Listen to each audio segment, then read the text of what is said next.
Alright. Live again. Right. Hello, we're back. Uh-huh. So let's, there's no reason to continue this Anomaly Inc. video. Yeah, fuck that. Like, we've said everything that we're possibly gonna say.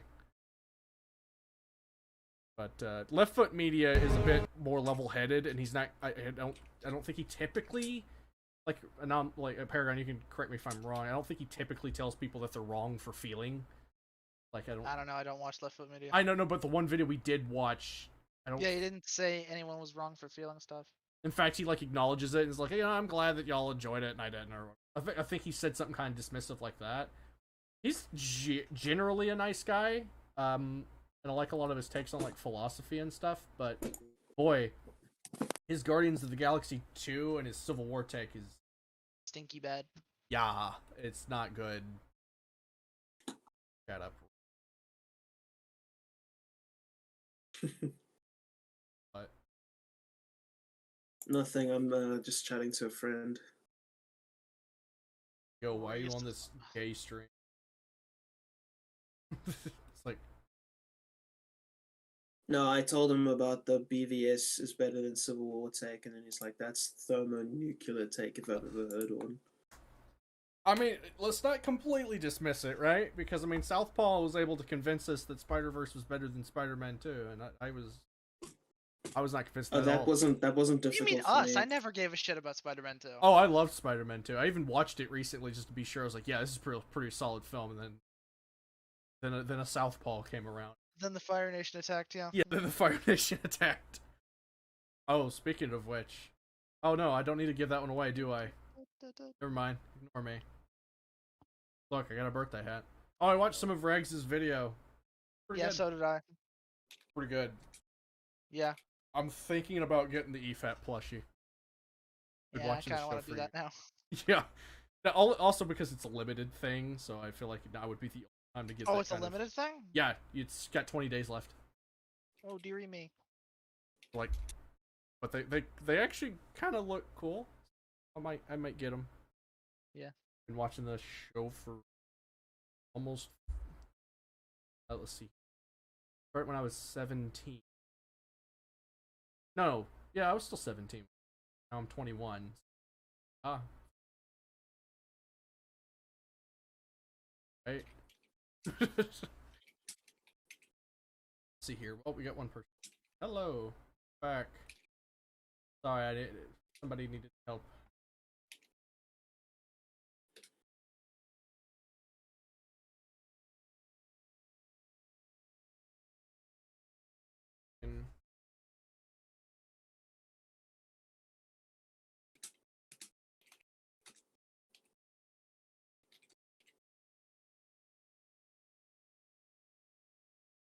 I was thinking more about Anomaly's argument about the AI and Cyberpunk. It's like, see, they flank and they different weapons and different distances away from you. Yeah, it's literally the arguments people had for The Last of Us 2, and it's like, yay, they do basic shit. Yeah, it's like, have you ever played a little early 2000s video game called Halo Combat Evolved? Fear has better AI than Halo Combat Evolved. Fear has better AI than most games, though. So as far as I know, Fear has like really good AI. Dude, I've actually, like, Fear, they will like blind you with smoke bombs, and if you see a smoke grenade go off, you know that means somebody's trying to get behind you. They will actually like actively try to flank you and stuff like that, and they will get out of the way of your gunfire and stuff because they're programmed to try to like live. You know? That's cool. Yeah, it's really cool.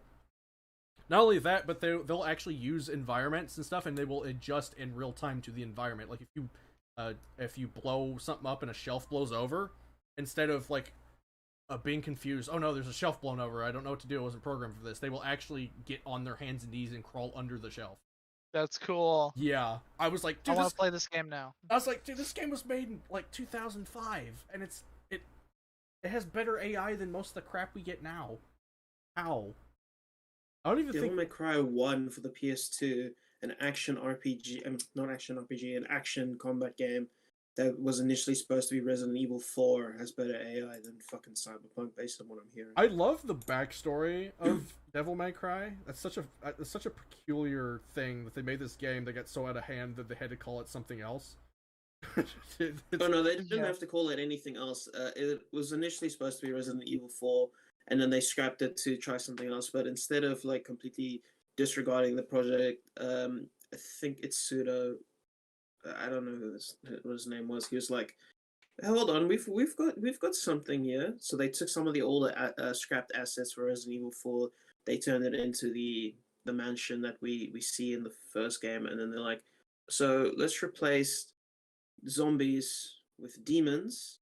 Let's replace Super Soldier Serum with Devil Hunter. Bada bing, bada boom. Got an action game that ends up being, the best fucking thing since sliced bread." So, We ended up getting the masterpiece known as RE4. oh yeah, Yeah. and RE4 comes out like what, 3 years later? Something Same like year as that. Devil May Cry 3, and we're just continuing with the gravy Greatness. train.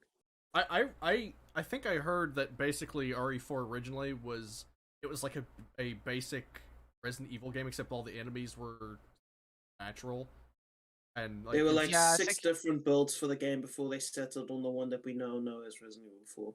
which Yeah. is still one of the best games ever made, which is why Oh, I it's think like the classic game. It's so good. I think a remake of it is a huge mistake.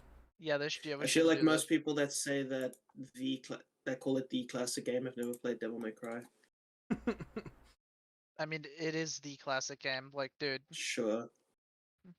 Continue to prove my point.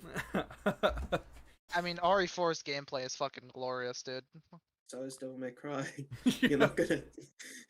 You're not gonna win this shit, Shandy. It's over, Shandy. He has the high.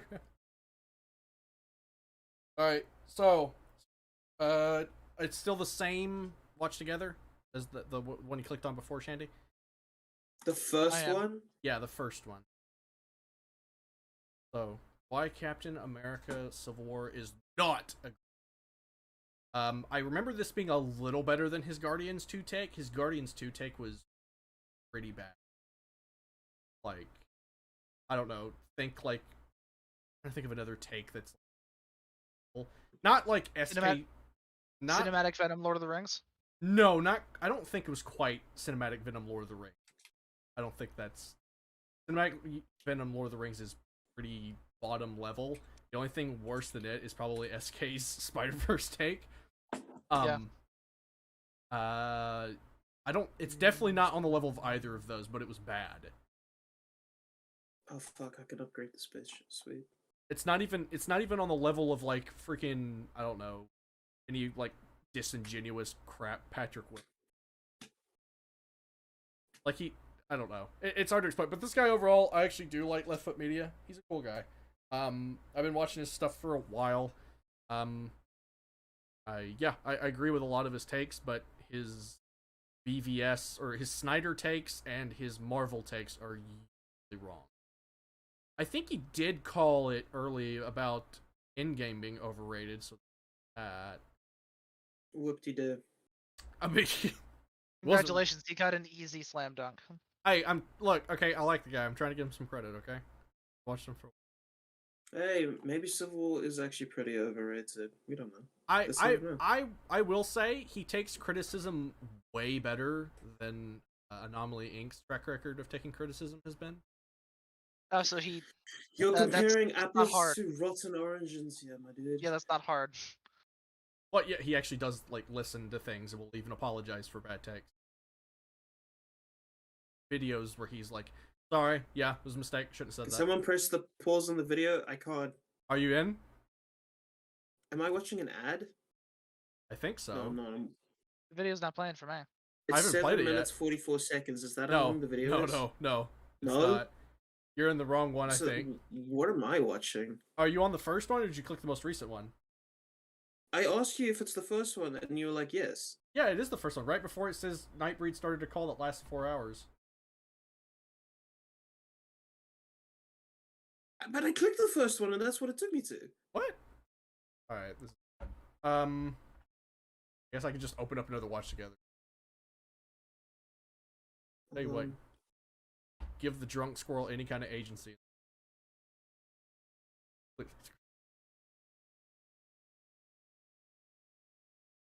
Nightbreed started a call. I'm just gonna start a new one. It's no big deal.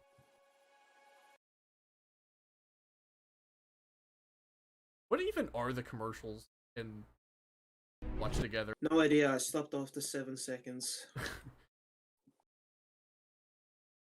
The commercials in Watch Together are just kind of bizarre and just have blaring music. Alright, there's the new Watch Together.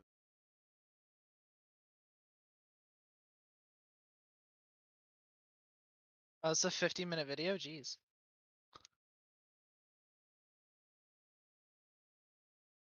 Let's hope his arguments are less shit than Anomaly so we can get through it faster.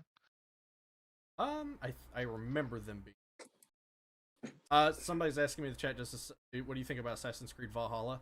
It's not Assassin's Creed. I've never played it. Assassin's Creed sucks nowadays because it's a generic ripoff of a whole bunch of other better games rather than its own thing. Like Valhalla and the other one, Odyssey, are just basically worse Witcher. Wasn't the one that takes place in Egypt, wasn't that one like super MGS5? I don't know. I know less about that one than I do Odyssey. Odyssey's yeah. Anyway, Assassin's Creed is not Assassin's Creed anymore. It is so far removed from the series that it doesn't even resemble it. Just play Black Flag and Rogue. Okay. Let's start this video. Why Captain America Civil War is not a happen. That was me. Sorry, I have to click it, otherwise I don't get to join the watch party. Oh, okay. We'll turn it down to.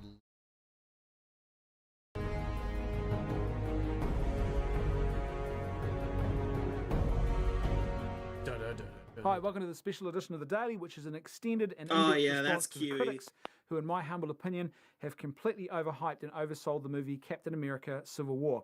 We've been led to believe that this is the best movie since sliced bread. I just don't think that's accurate at all. And What, you got something to say about that, Shandy? No, I just appreciate hearing someone from around here. That's awesome. He also said the sliced bread thing that you said earlier about Devil May Well, Cry. that's not a Kiwi thing. That's used by a lot of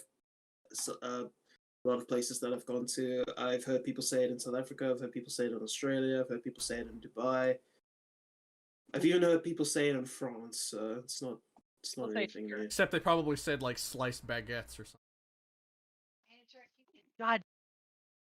Well, me being an American, I don't go to other countries, so No, you just invade them. Ka-ching! yeah, and we make them better. Ka-ching. You pull out. Oh, Afghan would like a word, my dude. Yeah, we go into countries and pretend that the longest war ever was fought there just to make the current incompetent president look good. Yikes. Also, did Paragon's mom just call him? Is that what happened? Sorry, what? I don't know. Did your mom just call you? What was that? No, that was my grandmother. I She heard- wanted me to show me a video of penguins. Oh, 'Cause she's living here because she just sold the house. okay. Penguins are nice. And so this episode is a response and an in-depth look at the movie as to what I think the major structural flaws and problems are with this movie, and Oh, boy. why these flaws are Okay. serious enough Okay. to really challenge the glowing praise that certain reviewers and critics have heaped upon Well, this movie. I like the way that he's Obviously, going by this. Can we just press pause here? I like the way that he's going by this. He's stating his opinion on the film. He thinks it's overrated. He's going to give his reasonings for why, and he's going to start listing plot problems that he thinks hold. I like that. That's good job. This episode is going to contain spoilers, so if you haven't already seen it and you don't want to Ah, hear and or he's even see got a any spoiler spoilers, warning. Fantastic. then you're going to want to shut this off Because right now, people go were and watch definitely the going film, to watch and then this come back later. without If you seeing don't the mind movie first. spoilers or you've already seen it, then great, welcome aboard. I think that's all I really want to say, so fasten your seatbelt, make sure that your tray table is returned to its upright position, and let's get this review started.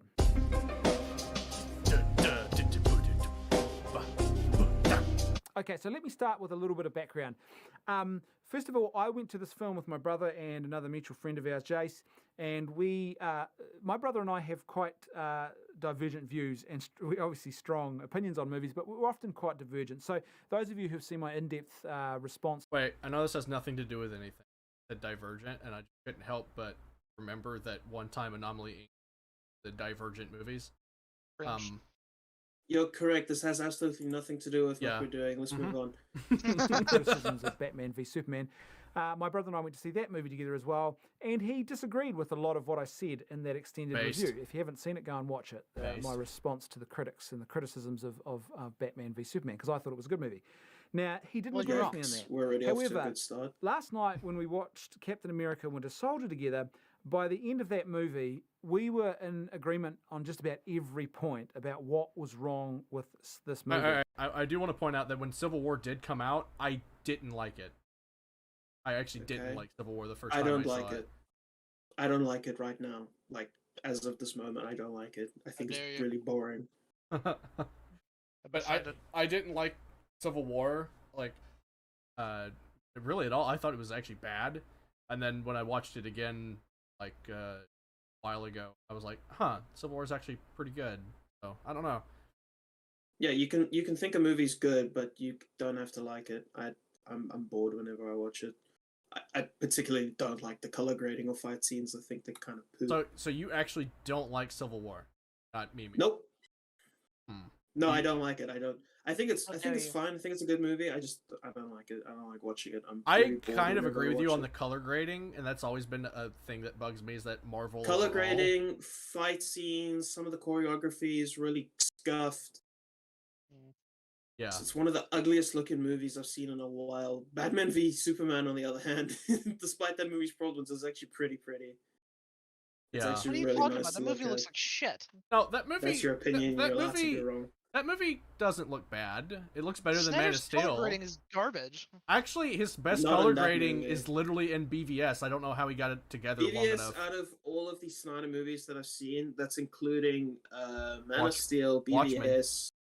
No, I think Watchmen actually has better color grading. So if I were to rank the Snyder movies that I've seen based on color grading, it would be Watchmen, BVS, 300,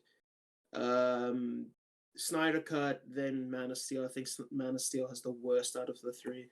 Yeah. I mean, out of the five. I think the Snyder Cuts is way worse. I think Man of Steel's color palette kind of reminds me of like the first Twilight movie, the overemphasis on blue. The overemphasis on gray and blue and these like really moody colors. And there is a good way to do that. I think a similar color palette. Actually, I think the first John Wick movie off better. That look. It might. I've never really considered it to be in that same category, but if it is, then that's impressive. Yeah.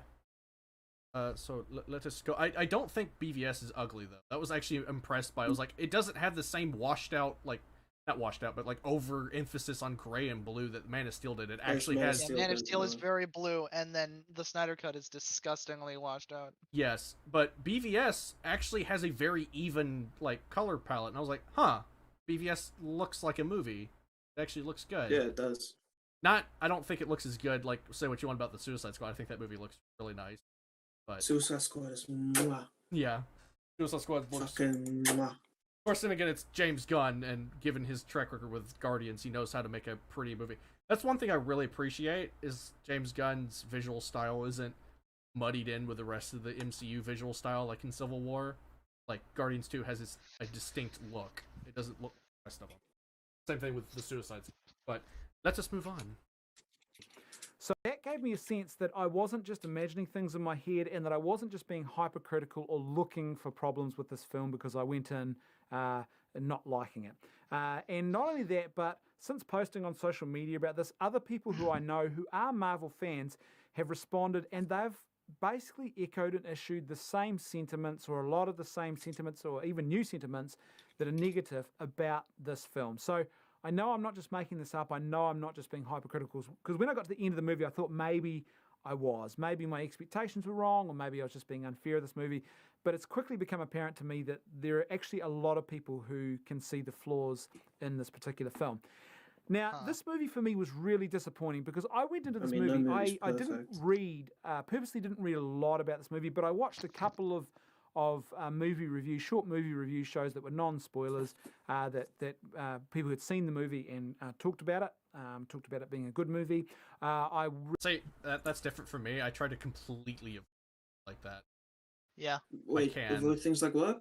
Like any review thing. So if I'm excited for a movie, like if I don't care about the movie, I'll watch reviews. But if I am like Suicide Squad, I didn't watch almost anything related to the Suicide Squad. No reviews, no nothing. I wanted to go in completely unbiased, no nothing. Like I didn't want anything hindering whatever enjoyment I was gonna get or whatever that movie was for me. So I don't like. I don't know. Even non-spoiler reviews. Then on the other hand, with me, one movie, or actually two movies I saw this year that I wouldn't have watched if I hadn't been, convinced to watch it by other people. Wrath of Man and Mitchell's versus the Machines. I wouldn't have watched either one of those movies if someone hadn't told me to watch them. Yeah, that's different. I wonder who convinced you to watch Mitchell's. yeah. Which reminds me, I still need to watch that movie. I've heard it's like Crude's 2 level of good, and I need to go watch it. But it's pretty fun. But better than Civil War, unironically. I'm not a lot of fun. Okay, that what you're saying though is more like a friend suggesting something. I mean, like going and seeking out reviews and stuff for the movie. Like, I don't know. I feel like a friend who knows I don't you. see anything wrong with that, especially if you're not interested in watching a movie, or if you're one of those people that are really skeptical of it being good, and you don't want to waste your money if it's not going to be a good time. I mean, I get the logic of it. There's a lot more people who are very casual about movies and reviews than you or me, for instance, where they'll be like, okay, I'd like to go and see this movie, but at the same time, I don't know if it's going to be worth my time. There's other movies that I'd like to watch instead, and I don't have all the time in the world. Let me watch this quick 5-minute review. Okay, says the movie's good, cool. Let me go and watch it, make up my own mind based on this framework that I already have. There's nothing wrong with it. No, there is nothing wrong with it, but I'm just saying, me personally, I don't know. I feel like certain movies, like the Suicide Squad, I didn't watch reviews go into it. Yeah, that's you. Other people would gladly watch a review about it before they can see and that's perfectly fine. But let's just continue. Read a couple of reviews, and they really praised the film. And so I went into this movie thinking that I was going to see a film that maybe I might not have liked everything about, but because of the praise that I had heard people heaping on this film, I thought to myself, this movie is going to be better than Winter Soldier, which I think is. It is. It is. Winter Soldier's awful. Yeah, but okay, remember, this is back, 2016 or whatever? Winter Soldier was like a really, really beloved Marvel movie. It's still beloved now. Yeah, but even more so, even by the people in our sphere. We were just like, wow, Winter Soldier's pretty great. And then we found out it wasn't. No, Mahler always thought it was bad. I know he always thought it was bad. I hadn't seen Civil War again since 2014, so... Civil War wasn't around in 2014. I meant to say Winter Soldier. But I remember Winter Soldier being like, a lot of people really love Winter Soldier, and I get that. People regularly say it's the best MCU movie. I mean, they would be wrong even if Winter Soldier wasn't as awful as it is. But here's the thing: Winter Soldier has a lot of cool ideas, and I get why someone would say it's the best MCU movie. But the problem is that some of the execution is bad, and some of the plot errors completely hinder it from being one of the better. Yeah, sorry. Winter Soldier is not the best MCU movie. I would say. No, I'd argue all of the execution is. I'd argue all of the execution's bad. It doesn't really do a lot right. Okay, listen. Right now, when I say good idea, bad execution, the movie in the back of my head is Star Wars Episode 2. Okay, that movie seems light years ahead of. Winter Soldier, outside of the writing, they nailed it. It has a fantastic soundtrack. The effects are really good. The pacing is well, I guess pacing is writing. The pacing yeah, but the editing is garbador. The fight scenes in that movie suck ass to watch. You can't grasp the editing anything. in the fight scenes is fine. The problem with the fight scenes is the choreography is dog shit. Mm-hmm. Well, not just the choreography, but also the editing. There's a lot of cuts in that movie that are just really, really bad. There's some cool things in some of the action scenes, like the car that they flip around in that one part on the highway fight. Like, they actually did that with a real car, had a whole wave cleared for it so they could flip it over and over and over again like Oh, that. man, that's really cool. If only it made any sense. Yeah. It's still cool though. I was like, hey, that's like something Michael Bay would do. But I don't care. Oh, that's another thing. I would have gone more to like James Cameron, not Michael Bay. I mean, I'm thinking like the early Transformers movies where he would actually blow cars up and stuff like that. I don't know if you remember, but in the first Transformers movie, in one of the scenes, the scene where Starscream lands on the ground, almost killing Sam, and it knocks all those cars all about. In real life, one of the cars flipped all the way up until like one of the upper floors of one of the buildings nearby, and they had to like go pull it out of the building. So that's a funny piece of trivia from that. Oh, Unlucky. someone in chat said the only MCU movie at the only MCU is at the same level as Snyder Cut is Captain Marvel. I think he means the only movie at the level of bad. Captain Marvel. I haven't seen Captain Marvel, but I'm going to tell you right now that it's better than Snyder Cut. It's the better than the Snyder Cut. It is. Captain yes. Marvel. It's prettier to look at. By the way, Endgame It's is more on the fun. same level as It's the Snyder 2 Cut. hours shorter.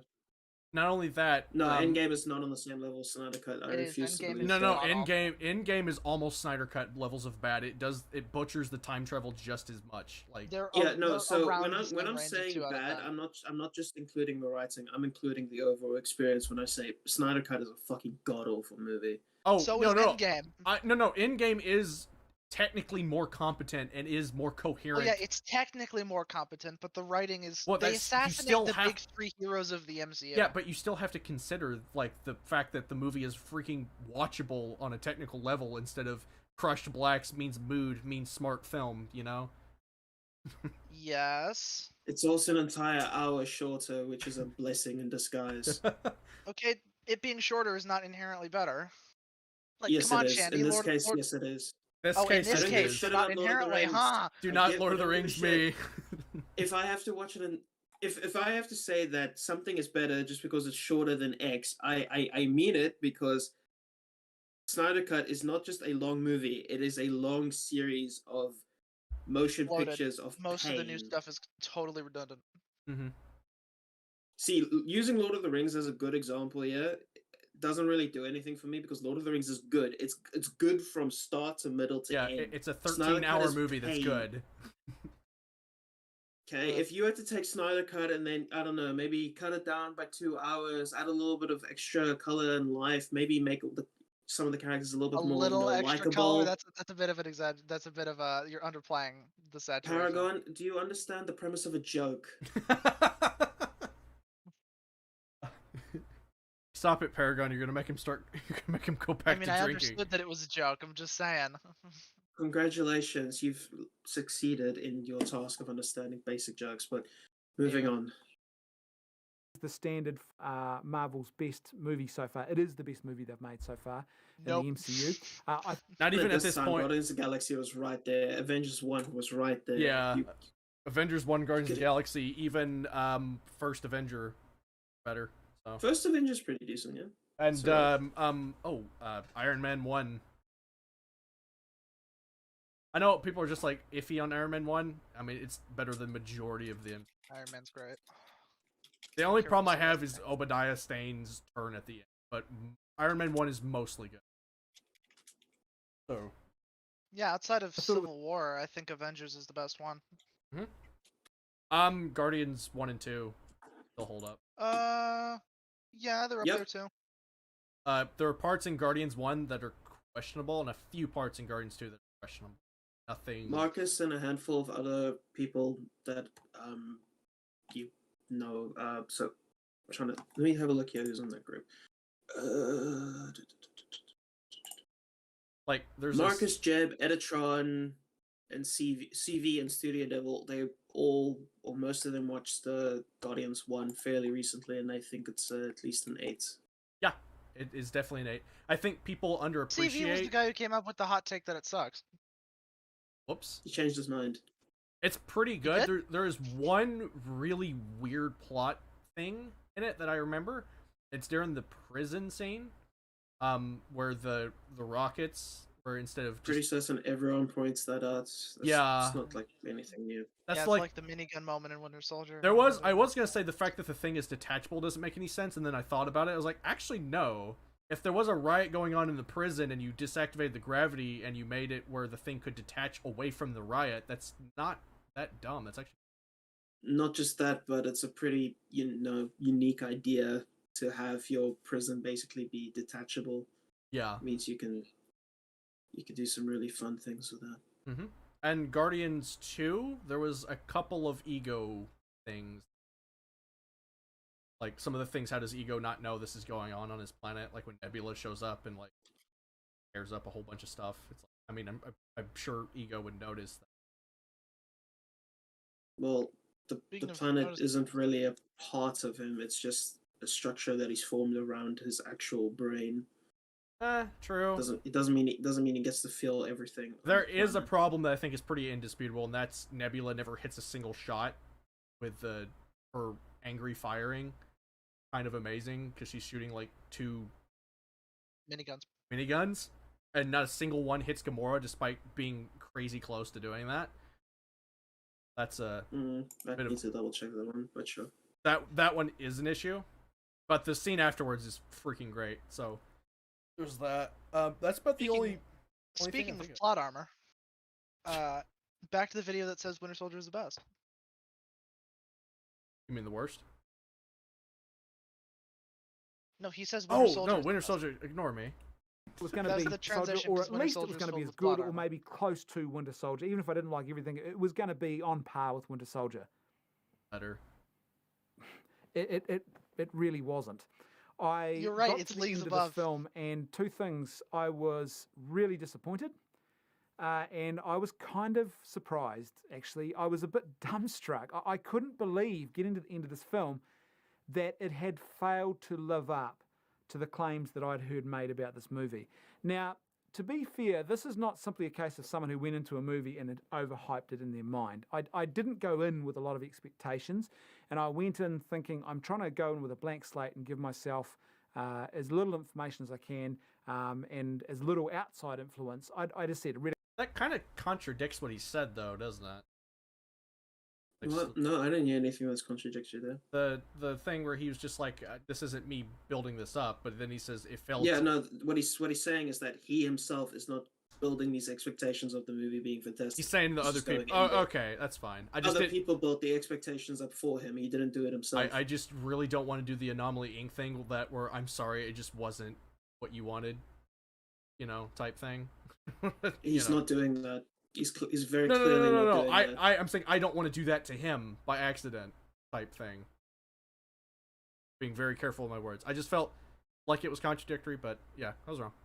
We had a couple of reviews, but even when you account for the fact that reviewing is a highly subjective thing, and critics are going to have their own tastes about what they do and don't like about a movie, and you're not always going to agree with critics.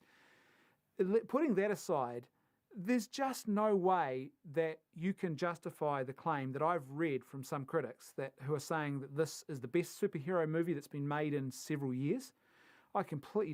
In several years? At the time? Yes. Yeah, maybe.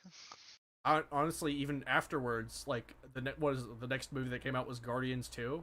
So, well, I'd need him to give me justifications. So if he's going to give me examples of other, really good superhero movies at the time, I don't think Civil War is up there as the best. Well, you gotta think this is remember, this was before Logan and into Spider-Verse. Yeah, this is pre-Logan, pre-Spider-Verse, pre-Guardians 2, and we'll just go ahead and throw Joker in there, even though it technically counts but doesn't. Pre-Joker. No, it counts. Yeah, it's before that.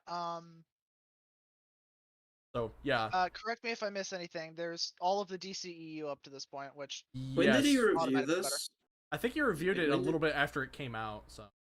Yeah. You have Ant-Man, which this is way better than... Oh god, yes, it's way better than... Age of Ultron is certainly better than Age of Ultron. It's not close. It's way better than... I like Age of Ultron, but that movie's fucking shit. It's not... Soldier, is it better than Avengers? Is it better than Avengers 1? Yeah. Is it though?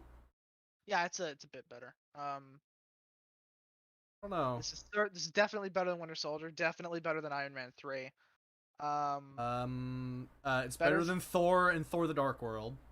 It's better than Phase 1 as a whole. It's better than any of the movies that were pre-MCU or DCEU. Not any of them. As far as I know, it's better than the Raimi trilogy. It's better than. It's better than Cat. No, I know one that it's not better than. What? Catwoman. Okay, I'm gonna kick you out of my stream now. Goodbye. No, have a nice day. I mean, yeah, it's not like we had a whole lot. How good is Blade? Blade is not good plot-wise, but it's fun. Got some cool action scenes. And a cool visual style. Was this one of the best ones up to this point?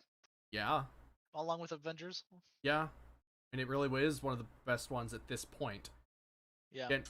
So. I can't think of anything to dispute it. I mean, sure, maybe, I don't know. The Batman movies are all bad up until this point. Lego Batman came out afterwards. Excuse Can't me, count that one. how dare you say that about the masterpiece Batman and Robin? Okay, sorry. My bad. I forgot to include that masterpiece. Lego Batman came out afterwards. If you're including all Batman movies, then you still got Batman Under the Red Hood, Batman The Dark Knight Returns. See, somebody... Yeah, the animated movies. Do we need to count the anime movies? Because then we'd have to include, like, Planet Hulk and... Fucking hell. Yeah, I guess this is about the same level as the Dark Knight Returns movie version. Mask of the Phantasm, as far as I've heard, this is on the same level. No, Mask of the Phantasm. Mask of the Phantasm's no. No, it's overrated. It's not that I don't good. fucking know, man. I haven't seen it. Yeah, I guess we could throw animated ones in there. By the way, Planet Hulk's pretty good. Has a couple issues, but overall, great. I think we just need to drop it. We don't know all the animated movies. No, we don't. There was one where Ultron killed the Avengers and their kids had to fight him. There was that one. Oh yeah, I remember that. Next Avengers, I think it was called. Yeah, I remember that. They threw Ultron into space, and then the cliffhanger at the end of the movie is that he reformed. And then they didn't do it. Yeah, because the X-Men movies have got some pretty good bangers too. X-Men I completely forgot about that. Past. Oh yeah, X-Men. Well, even the original X-Men's not bad. First Class is mwah. Good. I've heard Days of Future Past. Some people say is one of the better non-Logan X-Men movies. It's dealing with time travel, so there's obviously going to be some tism in there. But as far as I recall, it's pretty good. It has some fantastic character moments, and most of the plot in the past is actually pretty decent. So I give it a 10. I give it a 10 solely for having a Jim Croce song in there. Croce, however the fuck. Croce. Is it Croce? I don't remember. I have no idea. Which song? I got a name. Time in a Bottle. Oh, I thought you were gonna say I got a name. Remember the Quicksilver sequence? Oh yeah. Sorry, what? I don't know. It's been a while since I've seen. By the way, it's funny that people. Well, no, I think I just do this, but whenever movies do that, I refer to it as the Days of Future Past sequence. When Over the Hedge did it first. So we're gonna call it the Over the Hedge sequence. Remember the Over the Hedge sequence in Zack Snyder's Justice League? Oh Christ! I'm gonna call it that now. Fuck that. I'm calling it a Days of Future Past one. Nah, the Over the Hedge sequence is way funnier. No, Days of Future Past is a way cooler name. So in terms of live-action movies to compare Civil War 2, we've got X-Men. I'm not going to use X-Men 1. X-Men 1's got a bit of tism to it. So we got X-Men 2, First Class, Days of Future Past. We've got Avengers 1, Guardians of the Galaxy 1, and I think that's about it. And then in terms of animated movies, we've got... So in terms of animated movies, we've got Under the Red Hood, The Dark Knight Returns Part 1 and Part 2. I don't know if there's any Marvel animated movies. Planet Hulk came out during that time. Came out in 2011. Planet Hulk. And then you have Hulk versus... I think we need to move on because this video is really long and we're not getting anywhere. I mean, we haven't heard anything, we're 4 minutes in, we haven't heard anything, really stupid. I mean, Captain America 1's pretty alright. Alright, so maybe Civil War is the best superhero, one of the best superheroes. At least live action. Let's just stick with live action. Because the Richard Donner Superman movie would be up there. Well, it's one of the best superhero movies for now. Let's hear his arguments first. Yeah. You disagree with that. Secondly, the claim that this is the best movie that Marvel has ever made. I've read that in more than one review. Completely untrue. This is not the best movie that Marvel has ever made. I don't even think it's in the top 3. What is it? It doesn't is it? hold. It Tell- doesn't no, hold tell a me what you candle think it to is. Captain America: He Winter said it was Soldier. Winter Soldier. So for me, Oh, never mind. this was a really disappointing What's the experience other because two? I expected more of this film, He and doesn't I say. actually, If I'm I not was kind mistaken. Fuck. Hey, this is like the 4th fucking time you've told me this movie disappointed you. Can you tell me why, please? Let him speak. Paragon. of hoping for more.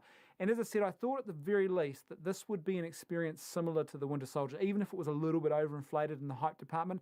I didn't expect to come out of it just going, what the heck happened there? Why did this simply not even come close to the critical comments that I've heard about this movie? In fact, my brother, who is a Marvel fan, as I said, who often disagrees with me, one of the first things he said when the credits rolled and the movie was over was, he said, these movies are actually kind of starting to get a bit boring now. And it's interesting because I've got another episode coming up where I talk about this, where I actually believe Marvel is very close to hitting its critical mass for the number of movies that it's producing. I think the study. It was ahead of his time. Yeah, he's not completely wrong. We should have listened to you, Left Foot Media. After Endgame, it all went downhill. Yeah. Well, no, after Infinity War. Dude, okay. Endgame, I like more than any of the stuff afterwards, okay? Even though Yeah, but Endgame's Endgame awful. was, Alright, so, okay. After Infinity War, it started getting really bad. Should have listened to you. yeah. The best one is Far From Home, and Far From Home is shit. Dude, we live in a world where Spider-Man Far From Home is the best movie in a category. In the MCU after... Yeah, I know, right? It's the Like, best of For the new movies. now. For now. Don't tell me you have any kind of faith in Shang-Chi. Whatever. No, I'm talking more like Guardians 3, Thor 4. I'm No, that worried. would Maybe change it. Isn't Phase 4? Far From Home is Phase 3, isn't it? Oh, yeah, Far From Home is Phase 3. It's the end of Phase 3. So, no, if that's the case, then it's not the best in any category. Oh, wait, no, I'm stupid. If it's Phase 3, then that proves me wrong because I said it was the best of Phase 4. I'm stupid. Yeah. Or did I say it was the best post Infinity War? Hey, is Black Widow the best of Phase 4? No. Mm, That movie's not the best of anything. Or is What If, since it but can Shandy, technically... you need to understand. Everything in Phase 4 is awful. Yeah. Your point? Yeah, okay, It's but a tie, is it's a Black tie Widow between Black Loki? Widow and Falcon the Winter Soldier. Black Widow Loki, Yeah, it's though. is 2 what out I'm of saying. 10s comparing it, Cool. competing with each other. Well, Loki's like a low one. Loki's a 1. Not even, like... I'm gonna go out on a limb here and say WandaVision was probably the best just because of the first 4 episodes. No, the first 3 episodes are good in isolation, but what happens afterwards makes Okay, fine. Then the first bad. 3 episodes. Do you want me to fucking? Well, no, it's a good build up, but it built up to shit, so it doesn't They count. use J.J. Yes, Abrams' but mystery box. if you have 3 episodes that are not complete dog ass compared to a movie that is complete dog ass from start to finish, you are automatically better because you have No, more not quality. necessarily. Yeah. You're forgetting how awful the rest of WandaVision is. So is that just supposed to Remember completely how wash bad away the any of the finale good they is. did in the first 3 episodes? Is that just supposed to completely wash away any of the good they did in the first 3 episodes? Like just Yes, completely? it does kind of wash away good build up when I you make it so disagree. that any magic user can fabricate necklaces that give people Quicksilver powers. I disagree because if you watch those first 3 episodes in isolation, you stop right there. You still have. Well, yeah, good if you content. ignore the bad stuff, I'm sure the good stuff is still good. Well, that's what he's saying. Can you still give it credit for some of the good things it did? First 3 episodes. Not really, because a lot of the good stuff is build up, and what it built up to is shit. It doesn't matter because it's still good content. Yeah, but the big meaty substance of it is You shit. you don't call Also, the good you need to. content You're bad. forgetting just how because it brings bad up the bad finale is. It content. breaks Okay, reality. okay, stuff hey, like that. I don't care how bad the finale is. You cannot categorically call good content bad because it created Wait. bad content Is- later down the line, is- especially It if was it's bad. I created by just said different the content fact creators. that it's good is washed away by the Is fact Game that of the rest of the Thrones- show Okay, so now fucked everyone. is Guardians of the Galaxy now categorically bad because it led to Avengers Infinity War / Endgame? Is that what you're gonna start saying? Yeah, well, that's what I'm asking. Is Game of That's not Thrones the same bad thing, though. because... you No, know- it is exactly the same thing because it's No, set in it's the not, exact same cinematic. because No, it's no, not no, a shut up, linear shut up, TV shut up. show that directly Hold on, leads. no, hold on. It's not a linear. No, it actually had 2 different directors. What? There was a director for the first 3 episodes, and then there was a different director for the last 3 episodes. Because WandaVision has 6 episodes, right? Yeah. 8. 8, yeah. Yeah. No, They 9. changed directors 9. midway through, or 9, whatever. They changed directors midway through. The directors Okay. for the last 3 episodes, at the very least, was not the same director as the first 3. Okay. But here's the thing, I kind of agree with Shandy that you can't really call all of Game of Thrones bad because season 8 was bad, and that was No, you like, can't. Yeah, I'm not The calling the first- first 3 episodes bad. I'm saying they're good is nullified by the fact that the good is build up, and the build up, So the you're thing that calling was built that up to then. is shit. I'm fair. So then what I are you guess. disagreeing with here? You're not disagreeing with the fact that they're good episodes. So if you're not Yeah, disagreeing but with you're that saying the notion, fact that you those good automatically episodes agree with exist me.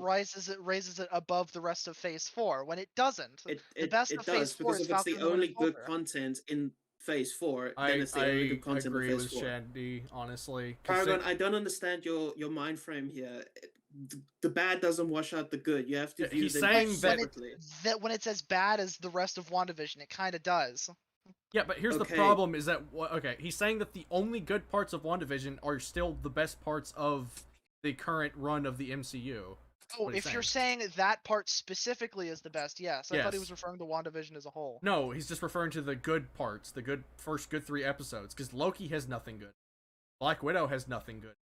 Like, Okay, if you're saying just those 3 episodes, if you're saying WandaVision as a whole, then It's you're wrong. almost but- like Falcon- that's what I've been saying. Falcon and the Winter entire time, but Soldier you just couldn't even get an Mm, episode so- in before it had Tism. Like, you know, like that yeah, is what he's saying. it shat itself immediately. Yeah, just let's compare this real quick. You've got WandaVision that's got 3 good episodes from the start, and then it starts trailing off, versus Falcon and the Winter Soldier, which is bad from episode 1, versus Loki, which is bad from episode 1, versus Black Widow, which Black is bad Widow, from which is bad opening. from minute 1. So what are you left with? You're left with one piece of content that has 3 good episodes of TV, Yeah. which means it's got the only good content in the entirety of Phase 4. It literally took... So by default, it is Yeah. the best content in No, Phase no, 4. not necessarily, because you need to factor in how awful the rest of WandaVision is. I need you to I remember... didn't say the rest of WandaVision. I said those 3 No, episodes. let's Yes, just but you treat the- said that by default WandaVision is the best because it has those 3 episodes. I didn't say by default WandaVision. I just said You by literally default said it is by the best default. content. Yes, I said by default those 3 episodes. Yes, are but the best 3 content. episodes are easily the best content, though, because Black Widow If you're has saying nothing those 3 good. episodes, yes. If you're saying WandaVision, then no. Paragon, if you're going to be this pedantic about shit that I say, at least be accurate with what I'm saying. It's Oh not my pedantry. lord. It's like 2 different things. Come on. You're wording it very Come on. confusingly. Video to watch. Right, fuck it. Starting to hit their critical because they have turned us movie goers into consumers. They've made too many movies and they are continuing to make too many films, and that's starting to stifle creativity, and it's meaning that we're starting to get a bit formulaic, and I think the audience sooner or later is going to get fed up with it. Oh god, not this argument again. Civil War, no, formula argument. That's bullshit. Civil War is not formulaic. Okay. Like, the MCU up to this point wasn't really formulaic. It's only Phase 4 where it's gotten really formulaic, which didn't exist at this point. Yeah, no, Well, no, fight. Phase 2 was beginning to get really formulaic. They started picking Wasn't? it up again in Phase 3. Yes, it was. Not as No, not even near as no. formulaic as Phase 4, though. Phase 4 No, is Phase 4 literally... is Phase 2 the movies were most totally formulaic. different from each Yeah. other. Phase.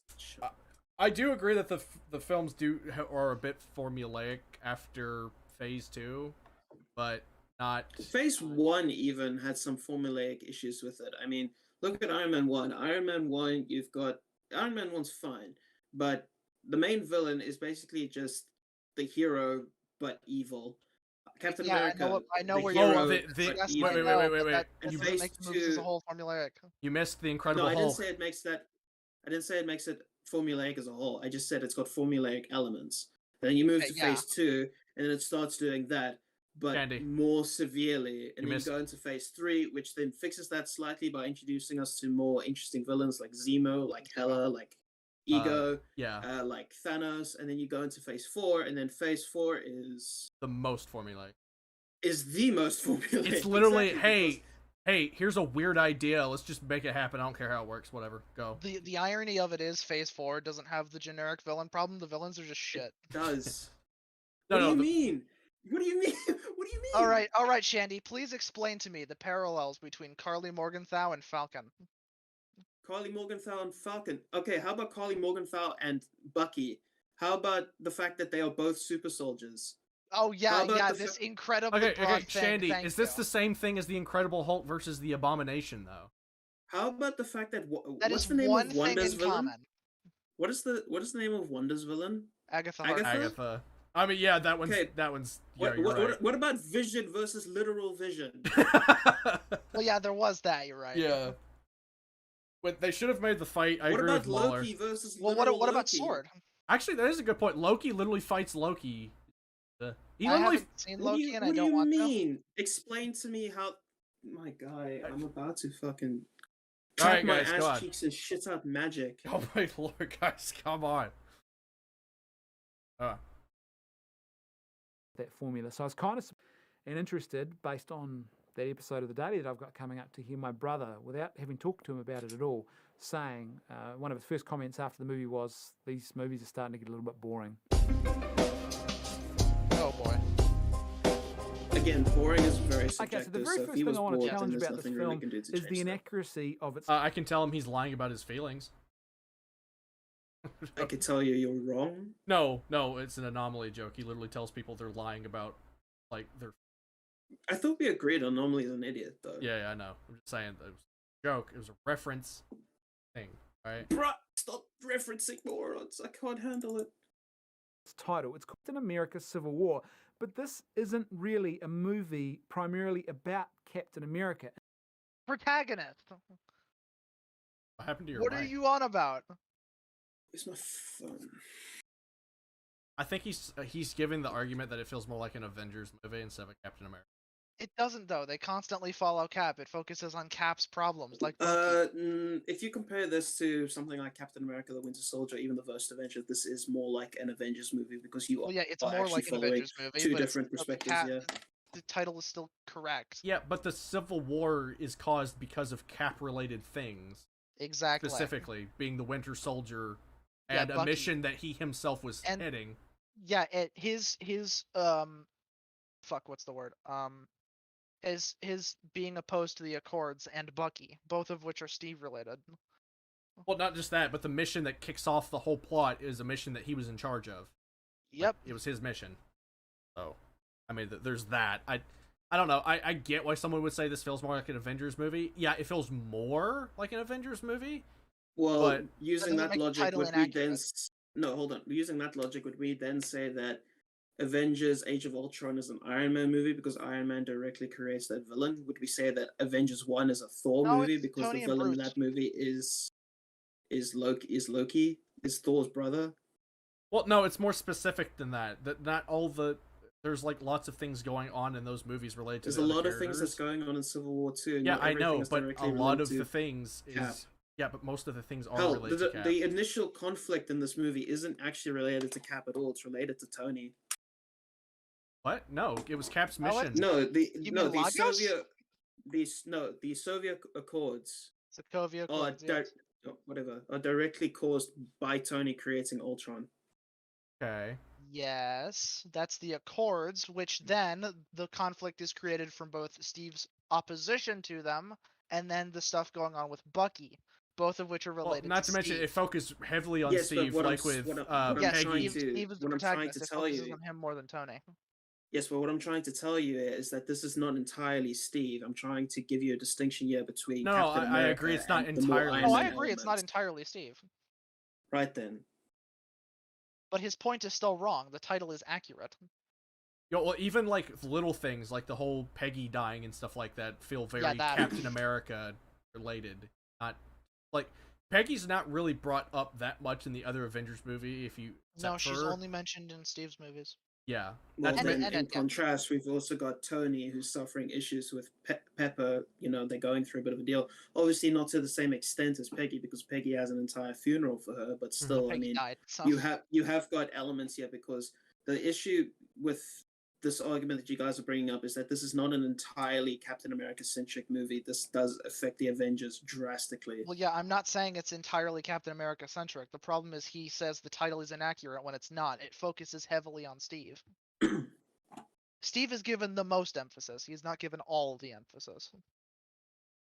Yeah. I wouldn't say Steve is given the most emphasis. I say the characters surrounding Steve are given emphasis. Steve is just trying to work it out. No, I didn't say they weren't given emphasis. I said they were given less emphasis than Steve. Like barely No, less. what Like I'm all of saying them is are that given I'm not- enough time I'm to s- grow. What we're saying, but Cap. No, has what got I'm saying more. is that Steve isn't really given much emphasis. It's the characters around Steve that affect him that are given the emphasis, and that he's the particularly with Wanda. What's the word I'm trying to look for? He's like the Center window point, into I the guess. Yeah, the center point. He's not really emphasized. It's the characters around. So characters that I would say are the most emphasized are Bucky, Zemo, T'Challa, and Tony. Those are the four most. T'Challa the most emphasized. He has like 8 minutes of screen time. Yeah, but T'Challa is like really important as a character in this movie. Yeah. So is Steve. Really important. He stops Zemo. Steve is important, but if we're talking like emphasis, T'Challa doesn't stop Zemo. He stops T'Challa. Zemo from killing himself. He doesn't stop Zemo. Does that count as stopping Zemo? No, because his plan succeeds. Yes, but did he stop him from killing himself as well? Yes, but what you mean by stopping Zemo, he didn't do. Oh, okay, fine. Zemo's plan succeeds. All right, I still think Captain America's got enough emphasis that I could call this a Captain America. Yeah, the title is still accurate. Yeah. The title doesn't really matter essentially because this affects more than just Cap. Not to mention, I don't know why this would be a complaint. Like, I hate to be the or you didn't get what you wanted guy, but I mean, it was called Civil War, and we were obviously going to get a lot about the other Avengers. Well, yeah, it's Captain America is the focal point, and then Civil War refers to everyone else. Yeah. Pretty much. Also, this is like hyper nitpicky, dude. Yeah, kind of. Not a good point to start off with. Yeah, I do feel like there probably would have been something better that we could have gone to, like a particular glaring plot issue, you noticed. Well, like keep in mind, we are only 6 minutes into the video, that so he'll probably dish this out more as we go along, so I don't really see a point in getting this upset about it. But I do. This is really, some are suggesting it's about the Avengers. I actually think this is an Iron Man Tony Stark movie. Tony Stark is the main protagonist or antagonist, depending on which side of the debate I guess you fall. But it's really about his internal struggle and realizing that struggle and his own personal demons and everything else. This really is an Iron Man movie. I mean, I could be convinced that perhaps... I would say that it does both characters like enough. Yeah, it gives both of them a load of work. And it does really well with the... I would actually argue it gives Tony the most work because he's the most changed in this movie. Yeah, he's also the one that I would agree with that. He's also the one that kind of instigates the Avengers breaking apart. Cap, sticking to his principles, it isn't really doing much. He's just, sticking to his principles. He's defending his friend. He's trying to do what he thinks is right. Tony, on the other hand, he's really adamant for the Accords. He wants to lead the task force that finds Bucky. He goes to Sokovia to basically help him stop the super soldiers, and then when he finds out what Bucky did to his parents, he's the one in favor of the Accords than against. Well, here's the thing. I get why you would say... Yes. I get why he would say, or why he would think this. Or he would think the Iron Man, it's more of an Iron Man movie because of the more drastic... Yeah, they do give him a lot of focus. Well, yeah, also he has a more drastic arc. Like, Captain America still sticks to his principles by the end, as he should. But Tony Stark... is basically the same person from the start of this movie to the end, where Tony is dramatically changed. The same. Well, no. He is the same though, because that's the whole point of Captain America is that he's sticking to his principles despite losing loved ones. That's the side he chooses is to stick with his principles. Yeah, despite losing loved ones and in pressure, he's still sticking to what he believes. Where Iron Man just can't understand that. This is where you reference Agent Carter's speech at the funeral. No matter how many people are telling you you're wrong, you need to stand strong like an oak and basically tell them no. He does change a little bit, mostly just to leave the shield behind, like type thing. The first change I can think of comes in when Peggy dies, because at that point Bucky is the only thing he has left from his past, and he wants to stick to him. Yeah. Well, also he believes Bucky didn't do. He thinks Bucky is innocent. Yes. But I would agree, Iron Man definitely drastically changes. He goes from, at the beginning, basically just him, and then as things start breaking down around him, he kind of starts to lose it. Because he's trying desperately to keep everything together, which is exactly what Tony would do. And then by the end of it, he's completely broken. Literally, like his suit's just shattered and he can't move, and it's just too heavy for him to even get up. His best friend beat him up and left him. Yeah. I don't think the suit's too heavy for him because he is getting up. I think he's just really dead tired because Cap. No, that's what I'm saying. He's so weak at that point that he just can't he can barely move in the suit. He's just but I do think that's a really great scene at the end. You know, that shield doesn't that belong scene's to you, amazing. and he just drops it on the floor. It's like there. That entire fight is fantastic. You know what? I think I'm gonna watch Civil War again after this. Quick thing that I just wanted to point out. Do you guys know how many people the Avengers killed during the course of all the movies that they've been introduced in? So from Avengers 1 to the start of Civil War, do you guys know how many people are directly killed by the Avengers? How much? I don't know. Take a wild guess how many people. 500. It's actually stated in this movie. Oh, is it? No. 20,000. Less than 300. Really? Less than 300 people died as a result of the Avengers' actions from Avengers 1 to the start of Civil War. When do they say that? They say it when they are counting down the amount of collateral damage they caused when Ross is introduced. Okay, I'm assuming he's referring to Lagos, not their entire career. No, he's not. No, the entire career. If you look on the screens, there's actually a death count. And the first incident in Avengers 1 actually has about 100 and something kills. Captain America Winter Soldier's got about 20 something. Age of Ultron's got about like 80, and then Lagos has got about like 13 or something. Are you saying this is like an inconsistency or a contrivance? No, I'm not saying it's inconsistency. I'm saying that canonically, that's apparently how many people died due to the Avengers interfering. Now, there's no way that 2 people died in the Triskelion. There's no Are you way. talking about in the first Avengers movie? No, the Triskelion. Oh, sorry. Yeah, about 20 people died in the Triskelion incident, according to this film. Way more people than that died. That's what the film says. So, do you think it's a contrivance? No, that's not a contrivance. I don't think that's necessarily the number that would have died. I think more people probably would have died. But if that's the number that the movie is making the canonical number out to be, then quite frankly, the Avengers have been doing a very good job. I agree the death count should have been higher, but I will say it makes more sense than the 5,000 number that Zack Snyder pulled out of his butt for Man of Steel. 5,000. Yeah. Where in the Avengers, they're constantly like evacuating the city and getting people out and stuff like that. Yeah, that's the entire point of the climax of Age of Ultron. Yeah, and then in freaking Man of Steel, it just 29/11s. Lol throws out through building. Yeah, doesn't have time to evacuate anyone. He goes after the one in the Indian Ocean. It's a lesser contrivance. It's the same kind of contrivance, just lesser than the one between BVS and Man of Steel. I think that would be fair. But let's continue. I don't even think he actually brings this up. This guy. I think that would actually been something to bring up pretty early. Yeah. There's an ensemble, and there are obviously a lot of other characters who do play a major role in this film. But it is whatever you think it is, whether it's Iron Man or Avengers, this is definitely not a Captain America movie. Don't it's pause just it. not. He is not. Unlike Captain America: Winter Soldier, which I think is still Marvel's best film. Captain America's Winter Soldier was a tight character piece that really focused. Tight character piece. All right. Keep going. No, I want to address that. Oh, that's 52 minutes. Why? Yeah, but I need to understand a tight character piece. I'd like to inform you, Winter Soldier assassinates like 3 characters. Doesn't matter. Move on. It does matter. He's wrong. We're not here to discuss the Captain America struggles and Captain America's story, and it was all centered around his character development, and the struggles and the issues he was facing. This movie doesn't do that. Captain America is a player, and he is obviously a major player. He's certainly mentioned as one of the sort of key figures here, but realistically, it's really Tony Stark that we're following in this movie.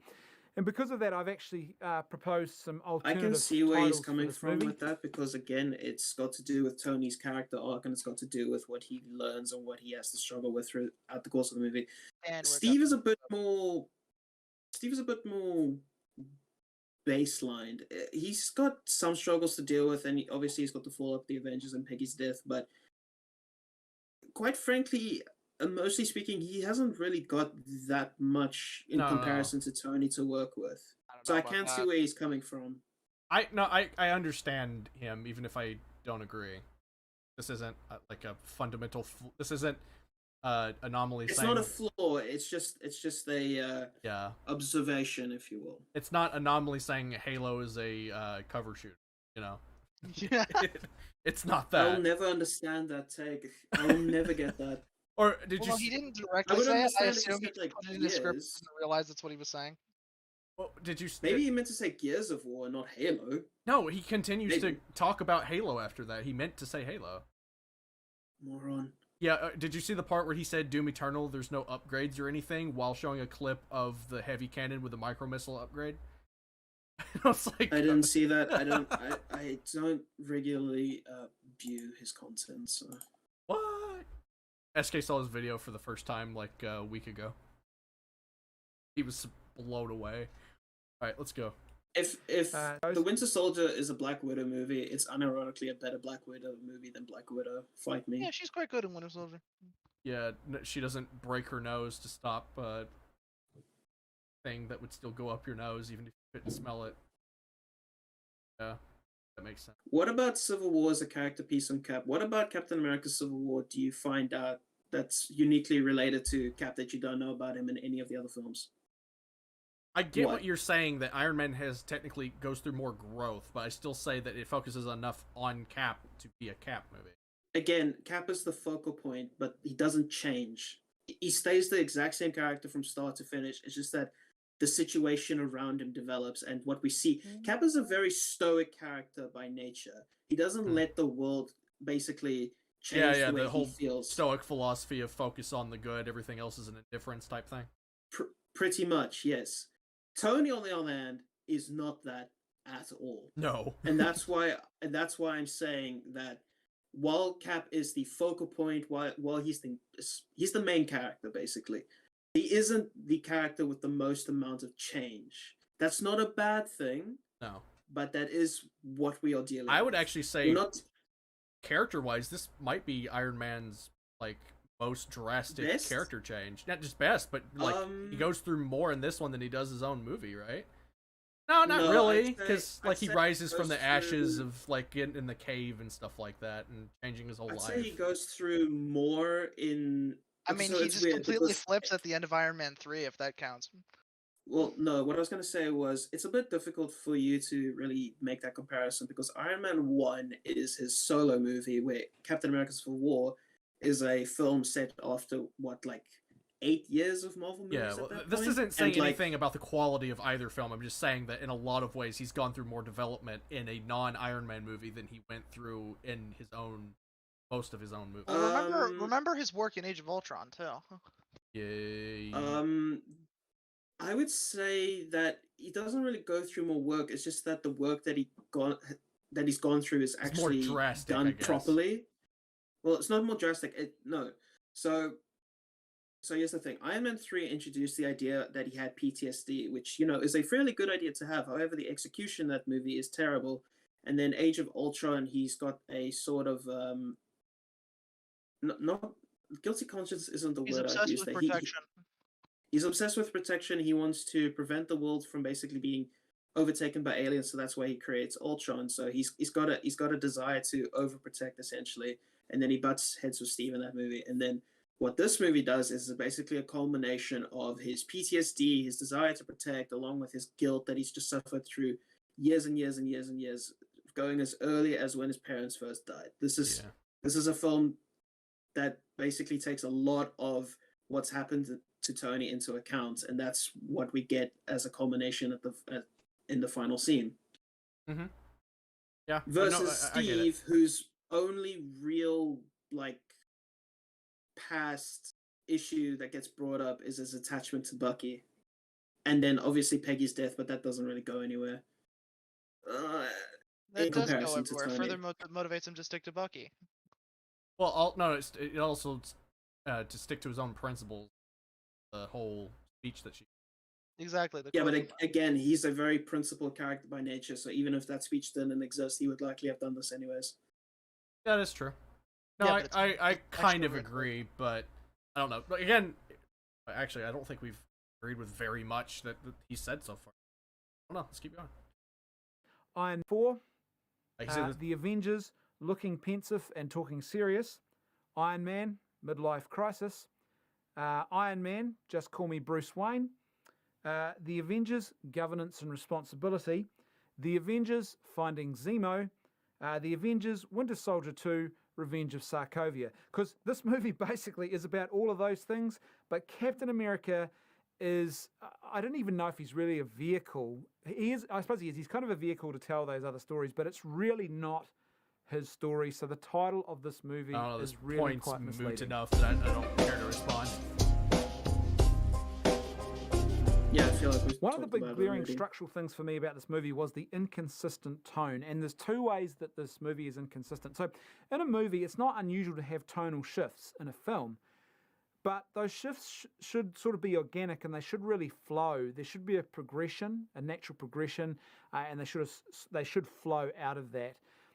In this movie, the film keeps shifting tones, and quite markedly so. So, for example, the first I probably don't know the if I'm first agree half with of the this. film, before we get to that airport fight with all of the Avengers fighting each other at the airport, I don't know if the tone movie is shifts dark, its tone. it's I think this somber. movie's pretty It- consistent with its tone. This might be one of the most consistent in. Yeah, Tone is if very he's consistent. if he's referring to like jokes and stuff, like the typical Marvel formula of serious moment joke, this movie doesn't even do that. It has No. a Yeah, it has few less jokes. jokes. And This most movie's very serious. most of the jokes are like in character, like the whole thing where they're like smiling. I guess the only thing I can come Yeah, up it with is doesn't- where they're smiling at Cap It's because he a kissed weird thing Carter. because it's like, are these really jokes or are these just the characters being themselves? Yeah. Can you Like, move your seat up? No. yeah, that's like the closest to a joke. No, okay. Spider-Man has some things, but that's something Spider-Man would say in the Civil moment. Yeah. handles jokes, drama the best. No, I think Guardians 2 is way funnier. Well, In no, terms I of drama, I think No, he means it handles juggling at the best. yeah, compared to the other MCU movies, like It does very I well. wouldn't even agree with that. I think it's tied with Guardians 2. Guardians 2 is fucking stellar with how they handle drama and jokes. Yeah, it could Oh, be yeah. tied. even the character that's they just turned Drax into comic relief. There's like an explanation for it where he's putting his happy-go-lucky, jokey side on the outside, but inside he still feels a little bit of sorrow. Like, That's not what that was. Drax is weird, but we're not here to talk about that. It's a dark, brooding sort of film. We get to the airport fight, and all of a sudden, the tone has shifted. This is now a lighter movie. It's more of the well, when I saw my favorite characters beating each other up, I didn't think it was a lighter film. Yeah, it's very serious. Unless There you some. are a few moments in that fight that are very tongue-in-cheek, like the encounter between Black Widow and Hawkeye. Like, Yeah, but you're they would pulling your say that to each punches. other, like. 'Cause Well, yeah, friends. if you want to say how you have to specify how it's killing of the tone or how it's out of character. Yeah. No, what I'm not saying that's killing the tone. I'm referring to a statement of more light-hearted. There are quite a few light-hearted moments in that fight, even though the overall tone Sure. is, But I a don't little think bit that. darker. Like my primary example would actually be Lord of the Rings, Two Towers. The scene where Gimli wants Aragorn to toss him, and then he's like, "Don't tell the elf." That's a pretty light-hearted moment for a fairly Yeah, but serious. I wouldn't setting. then say because of that the film has completely shifted tone. No, that's not what I'm saying at all. No. That's kind of what he's trying to imply, though. That like some of these lighthearted jokes, because Civil War has the least amount of jokes out of, I think, most of the MCU. Yeah. Like even Infinity War maybe. and Endgame like hammed it up with the humor. Oh, Infinity War was fucking hilarious, but most of that was James Gunn's fault. Yeah, the Drax being invisible, like type stuff. I love that. Anything with the Guardians in that movie is just fucking hilarious. Mm-hmm. But yeah, Civil War really doesn't have that many jokes, so Yeah, the most lighthearted it ever gets is with Peter, but that's fitting for the character. yeah, because Peter's that kind of guy. And Yeah, but even he's then, like I wouldn't call 14. it a tonal shift. I would just say that Peter's a Yeah. lighthearted character by nature, but I wouldn't say that the tone is therefore shifted. Yeah, well, then some of the jokes, you could argue that some of the jokes Stark makes, but Stark, like, that's been his whole thing for years, is making, like, sarcastic comments as he gets in Well, fights does he with make people. jokes? He makes quips, like calling Bucky Manchurian Candidate. Yeah, but that's part of his character. That's like it's completely consistent. In fact, it would be a little weird if he didn't do for that. a while. Yeah. Yeah, Tony's quippy by nature. That's just who he is. So yeah, I don't think Left Foot Media is really justified in calling that a tonal shift. Let's hear him out. The typical Avengers Marvel style action tone that we're used to, and interestingly, I think it's actually some of the best parts of this film. No, the film is not all bad. I'd say it's. Don't get me wrong. I don't. How about It's just better than Winter Soldier, but it's not as good as something like Guardians 2 or Avengers 1. Well, Guardians 2 wasn't out at this point, so keep that in mind. True, so then I suppose Avengers 1 is the only one that you've really got to work with. Yeah. I think he's gonna say like the movie's noticeably darker. I would agree with that, because like, I mean, even the fight between Tony and Cap is a lot more, I don't know, there's just a sense of brutality to it that wasn't in a lot of the other fights. Yes. You know? Like, I don't know, it felt a lot more personal, a lot more violent than some of the other fights It's did. a very personal and brutal fight, given like, the context. even like when he like shoves the shield into his arc reactor. Probably like the most that. bloody. Oh, I yeah. mean, Tony literally spits out blood at the end of the fight. Well, look at all the scratches and dents, and like Bucky gets his arm like cut off, you know. Blown off. Yeah, the blown arm gets off, blown whatever. off. Steve breaks Tony's helmet with the shield. Yeah, and he breaks his actually the only other fight I can think of that was as violent as this one in the MCU is probably Iron Man versus Thanos. But Yeah. No, not even that. Not even that. I said it was close, but it wasn't as close. Close. I think it was just the way it was. What's the closest? I mean, even the way it was filmed too, like the way like when Cap like brings the shield down into his like arc reactor in his suit, like that. Remember when Steve falls down the silo and he just smacks on the concrete? Yeah. Funnily enough, the closest fight I can think of in terms of brutality is actually Hulk versus Abomination. Actually, That's yeah, the you're only right. You're actually That's the only one I right. can think of in terms of brutality. I actually think that fight's a lot more brutal than this one, but that's just because they're literally trying to kill each other. Well, also that, like, they actually rip parts out of each other. Like, Hulk straight up rips his that weird bone thing in his elbow out and stabs him with it. Oh shit! Yeah, that movie's terrible, by the way. But that like that happens in that movie. There's also that part where Abomination's like digging his elbow into his chest, and it's got like this bony part, and it's like, oh yeah, that's good. But he grabs a hold of pretty. grabs a hold of like a plate or something in his back and like is breaking it when he's hanging off the helicopter. Remember? Like he shoves his fingers in his back. Like the Hulk. Okay, for all of its faults, I appreciate the darker tone in the Incredible Hulk movie. Right? That's literally all I appreciate it. Actually, Incredible Hulk movies usually are a lot more violent than some of the other even 2003 Hulk has a surprising amount of gore in it. Like, more than you would expect from a PG-13 superhero movie. That's another hero there. Let's continue. I think this is a movie.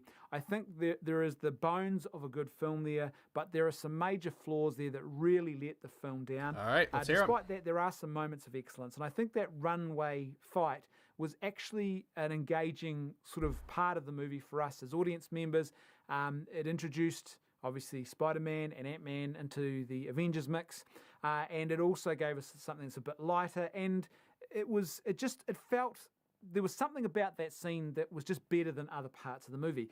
But then as soon as that's over, we shift back into this dark, morose, brooding movie again. And then it climaxes at the very end with this really brutal, dark, and with Iron Man basically having turned full psycho and gone into full revenge mode. And it just, the tone, it was kind of jarring for me. And I mean, not really. They've been building up to this for a while. Jarring. There's like an hour of film between the airport fight and the final fight. Well, I mean, Tony has been brooding throughout most of the movie. Like he's like when him and Pepper. He's very serious in the talk before the airport fight. Or what about the scene like when he's given that speech and that the part on the Teletron shows up and now I introduce you Pepper Potts. He like from that point on, he's a lot more serious than he is in Hey, remember when the lady that told him about her dead son was pulling the picture out? He grabbed her hand because he thought it was a gun. Yeah. Tony is like really serious. He's very in this high strung movie. in this movie. Oh yeah. Oh yeah, I remember his Element dad in the first Hulk movie. Oh yeah. He's talking about in the first Hulk movie. There's a scene where his dad like cuts his hand open, and the big old gloop of blood just kind of hangs there out of his hand before sucking back into his hand. What? Isn't his dad supposed to be like the absorbing man? Or Yeah, his shit? dad's the absorbing man. Weird creative choice, but fine. Whatever.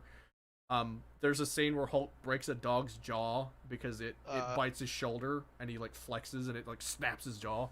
Oh Christ! Yeah, the Hulk movie, 2003 movie, was surprisingly violent. I remember some. But let's keep going. That's it. Not only that, but there's individual characters. Like the obvious one is Tony Stark.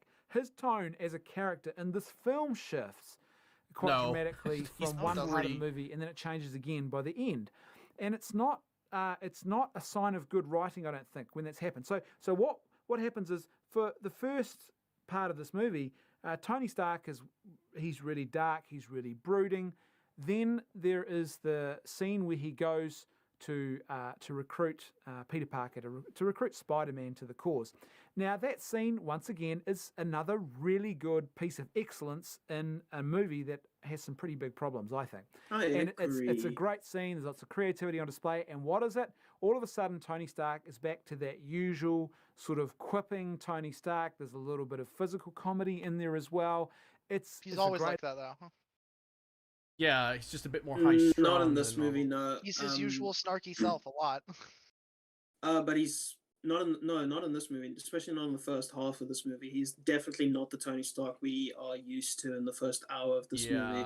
But when he goes to meet Peter, he kind of like turns back into himself. But the reason why he's doing that is to, well, firstly, make May feel comfortable, make Peter feel comfortable. Yeah, why would when they get down more to business, he's being friendly. Why would he go in with the whole "you're tearing the Avengers apart" attitude that he had with Cap? You know, when he's trying to recruit a guy. Yeah. And then when we turn back to, you know, his confrontation with Cap at the airport, he is again more serious with the way he speaks. But then when he's talking to Peter, or sometimes with Rhodey, he is, you know, quippy and snappy and whatnot. But he's a very serious person in this movie. He's very down to business, except for a handful of segments. He is. If you were to compare Tony from this movie to Tony from Iron Man 1, they are very different, but for very good reasons. And it is completely intentional, too, because of all the hell he's been through up until this point has kind of hardened him. Yeah. I think I'm going to watch Civil War after this, so let's do it. Great interplay with characters, it's well written. There's a really engaging and I think enjoyable sort of tone to it. But then as soon as that's over, Tony Stark goes back to being morose, dark, brooding, and he finishes the film in full psycho mode. Now, this is made even more problematic by the fact that throughout the rest of the film, he's literally looking at the man who like broke his mother's esophagus. Oh. Yeah, he killed his parents. By the way, he acts as if like the entirety of the climax he's full psycho. The first thing he says to Bucky when they meet in the bunker is, Manchurian candidate, you're killing me here. Yeah. Well, you're not really being fair. Yeah, he's very clearly referring to the actual fight. But he's either ignoring what happens before the reveal, or he's acting as if all of the climax is like that. I want to point out the really cool detail where Iron Man says, "I don't care, he killed my mom." He doesn't really talk about the dad because it was clearly his mother that he was closer to. I don't know. That's just a really cool detail. But yeah, I mean, it's literally the person that killed his mother, who he loved very much, and so I mean, I don't really see a problem with him going full psycho, especially since he's been dark and brooding up until this point. This was the needle that, this was the you know, the thing that broke the camel's back. So this is a problem. This whole in this movie is all about we must maintain control and we must have good order and we must come under good authority and good governance, and that's why he wants to sign the UN Accords, right? But by the end of the film, The final Still act, like he that. has completely given that all away, and he No, he hasn't. He signs the accords by the end. No, he's Yeah. already signed the accords by this point. He wanted Steve to Well, sign. yeah, but he stands doesn't by sign his anything. signing. He's still clearly about protection. Yeah, but he's, it's no point in bringing that up. Yeah. It's not really about the accords at the end of the movie. It's about Steve and Tony's relationship by the end. Which has It's to do about with the it's accords. about No, it Also, doesn't have to do with the accords. By the that accords point. have It has massive to do with, implications on the world building. Yeah, Well, but they the- I would have didn't if, say that it. you know. I didn't say that it doesn't. But by the end of the movie, it's more focused on Steve and Tony's relationship. It's more focused on how this is going to impact the Avengers. It's not really about the accords at the end. Well, It's about far that more and the personal by the accords. end. Yeah, it's basically like a divorce at this. Not let's just keep going though. He hasn't really made anything too egregious except for the tonal argument. A bit odd. goes into full unfettered revenge mode where he has absolutely lost control. He is as far from the guy at the Not beginning really of the explaining film, why this is bad. at the end of the film, he's as far think away so. from what he was at the beginning as really as possible. And it just, now, even if you are not consciously aware of it and not taking in what is going on, your brain subconsciously knows Feeling to that objectivity. these Let's see- inconsistencies are there, and it doesn't help you because it doesn't actually feed the dramatic tension that should be there for any story to really grip you and grab you and carry you along with it. And in fact, what it does is effectively it keeps pulling you in and out of the drama. It keeps, I guess, pulling the rug out from under you, even if you're not consciously aware of what's going on. And the tonal shifts in this movie were really, really glaring and very, very obvious. He didn't explain. He just said he basically did the Plinkett explanation that Plinkett does as a joke, where he goes, "You might have not noticed it, but your brain did." He basically said that. Yeah, he didn't really explain how this movie tonally shifts, especially since we've already discussed it that this movie is pretty tonally consistent, but it's got like a few moments of levity, but for very good reason. Yeah, I didn't really do a good job explaining that.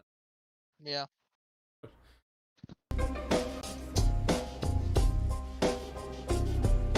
Another big thing I noticed about the movie was there's writing inconsistencies now starting to creep in. So they're not major, but I think they are big enough definitely to notice. So one of the big ones in this film is I think Captain America and Tony Stark have basically reversed roles for this. This They dumb as kind shit of have, criticism, actually. God damn it. What? They actually have, because if you compare Cap from, I'm not saying that this is a flaw, I'm just explaining to you why this is correct. Because if you look at Iron Man's first movie and Iron Man's second movie, he's Shandy, that's not what he anti-government. means. No, he knows this. No. Let me explain what. Because the way I understand what he's trying to say is that they reverse roles in terms of personalities. Yes, they have, but it's Right, intentional. So Captain America in his first movie, he's pro-military, pro-government. He's a little piece of propaganda for the United States military.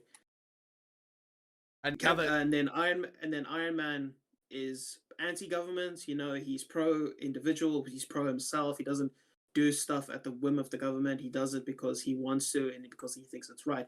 And then in this movie, it's shifted around where Tony is pro-government, where he's like, we have to do this in order to keep the Avengers together. We have to do this because it's the right thing to do.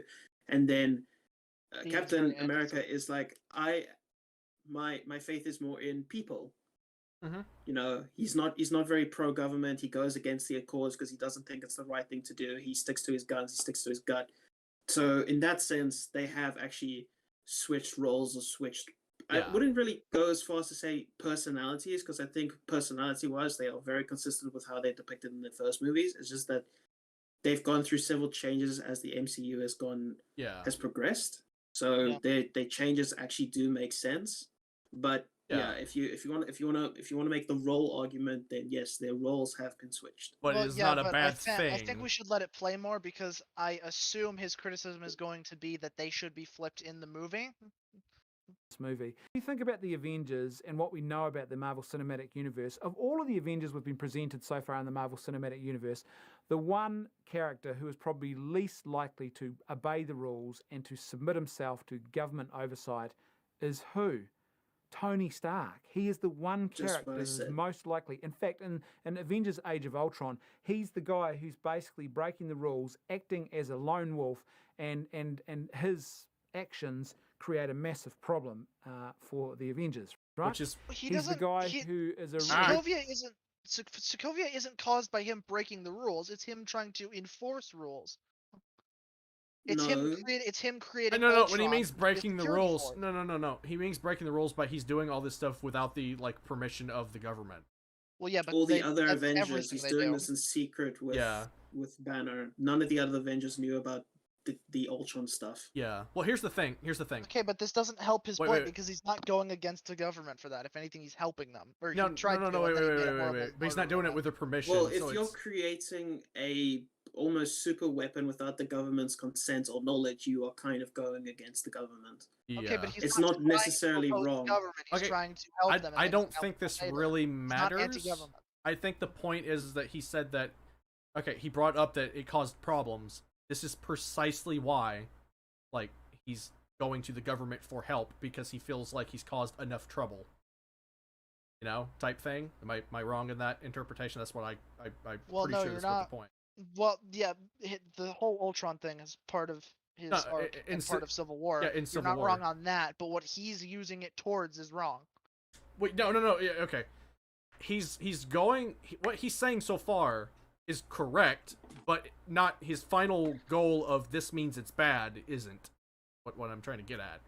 Yeah, there's nothing he said so far is wrong other than it's bad because of X. Yeah, if this was to come after, I don't know, if there was some weird timeline where this came after, the first Avengers movie, directly afterwards, he would kind of be right. But there's been enough development, we know why Cap doesn't trust the government anymore, because situations in Winter Soldier made him lose his patriotism because he saw just how corrupt his government could be too.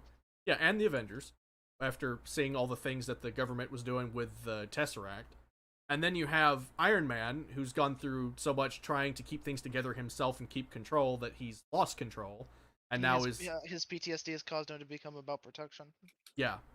So, it makes sense that they flipped. In fact, if I'm not mistaken, that's kind of the point. That their positions are completely different now. His point or Civil War's point? Civil War's point. I'm pretty sure that dichotomy was. Oh, yeah, absolutely. So, let's continue. Originally a government's weapons contractor and has seen the worst and nastiest side of governments and walks away from that and does his own thing because he doesn't want to be... No, that's not the worst. That's not the nastiest sides of government. That's the nastiest sides of him. Yeah, those were his weapons that they were using. Those were his. How do you miss this? They literally say Stark Industries on them. Yeah, no, the U.S. government has nothing to do with what his motivation was doing. Those people stole his weapons. He blames himself. I mean, even if they stole them from the U.S. government, they're still his. That was the point. Is he made those weapons, and they're used to kill innocent Americans. Yeah, they weren't stolen. I'm pretty certain Obadiah sold them there. Well, yeah, that is true, but it's still not the government. The guys that kidnapped him, I think those were stolen. Either way, it's regardless. It's not the U.S. The point government. is that people are stealing them. Those ones specifically may not have been stolen. So the reason why Tony isn't giving his suits away to the government is because he only trusts them in his hands. He doesn't want other people to have access to them. Yeah, that's a big thing in Iron Man too. But yeah, it's not really the U.S. government's fault for the Stark Industries. That was Obadiah Stane by himself. Well, yeah, I'm pretty sure the U.S. government did not give him permission to give them Jericho I need missiles. to rewatch the first Iron Man, but the ones in the beginning of the movie, like the one that blows him up, I don't know if those were stolen or sold by Obadiah. I think they were most likely sold by Obadiah because Obadiah wanted them to kill Tony. Yeah. I suppose so. So, I mean, either way, if they're stolen or sold... It's still not the U.S. government. Yeah, it's not the government. Tied up in that world anymore. And yet, here he is in this movie. He's the guy who is now saying, yep, we should respect the system, we should submit, we should stop being freelancers, we should stop doing our own thing. It just doesn't make a lot of sense. Meanwhile, Captain America, who I think is probably one of the characters in the Avengers who is more likely to actually say that we should trust the system and trust the government. Yes. You talked about how you think Winter Soldier is the best movie. Was there an event in that movie that might have made it where he doesn't trust the system anymore? Or the movie, or a movie that's 2 movies before it? No, 3. No, I thought it was directly prior. No, because Iron Man 3 was directly afterwards. Iron Man 3 and Thor: The Dark World are 2013. Yeah. Still. Yeah, so should we address what he said about Tony now, or should we address what he says about Tony and Steve?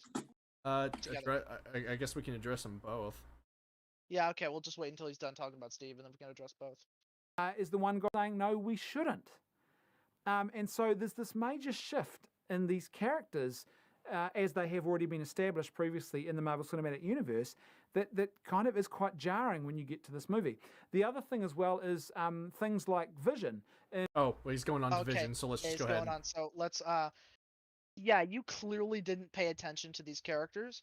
So Tony starts off as very anti-government. He doesn't like them. He doesn't want them to have his suits. But then in is it Avengers or Iron Man 3 that his change kind of starts? His change starts in this movie. No? Yeah. I'm sorry, when was the last time you watched Age of Ultron? Age of Ultron, he's not pro-government. I didn't say he was pro-government. No, he's not saying he's pro-government in Civil War. He is. At least he's pro-government in that context, but in general, he is not pro-government. I would need you to tell me when he's pro-government in Age of Ultron. I didn't say he was pro-government. Is it when he's working with the government? I don't understand what your point is. He's pro-government in Civil War. In general, he is not pro-government. No, I think what he's saying is that because of the events, it has driven him to think that with the Accords, yes. Yeah, because he himself cannot keep control of this beast anymore. So I think his change starts basically in Iron Man 3 because of the events that happened in Avengers. He has PTSD from what he saw and how he nearly died. Now, ignoring how Iron Man 3 completely bungles the PTSD, which is something that Civil War fixes. He it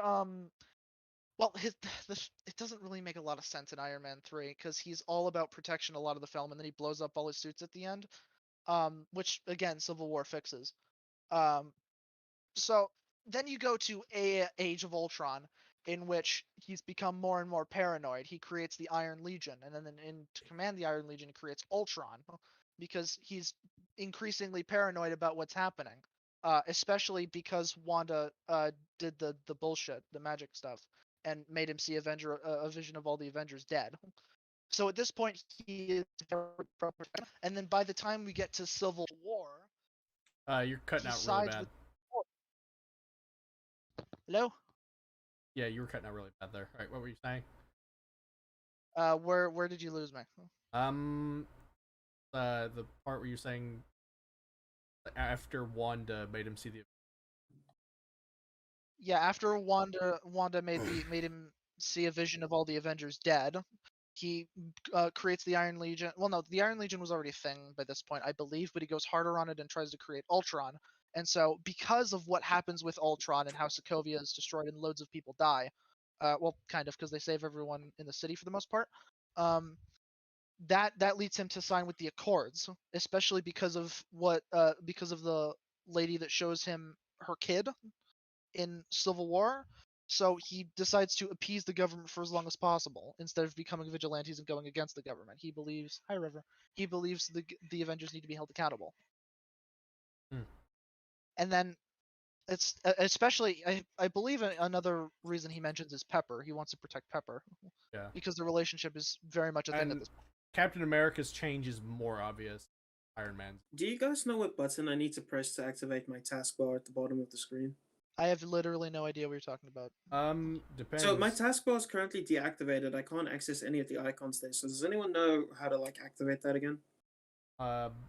Maybe did you try pushing the Windows button? Okay. I did. Does that do anything? It might. No? I don't know. All right, see what. That didn't do anything. All right, sorry. I'm not very tech savvy. Let me just Google it. Let's see what comes up. All right, do you want us to keep going? Yep. Go for it. Yeah, let's. Captain America. I was gonna say Captain America's is more obvious, so much so that in Infinity War, his star literally has worn off, his suit, so he's not. Oh, I didn't even think of that. Yeah, he's not even as patriotic anymore. So Steve starts off as like, of course he's pro-government. He wants to fight the Nazis. He's a very good man. Even in that movie, he if it goes against his principles, he opposes it because when they say, yeah, sorry, we can't get Bucky, he goes and gets Bucky. Yeah.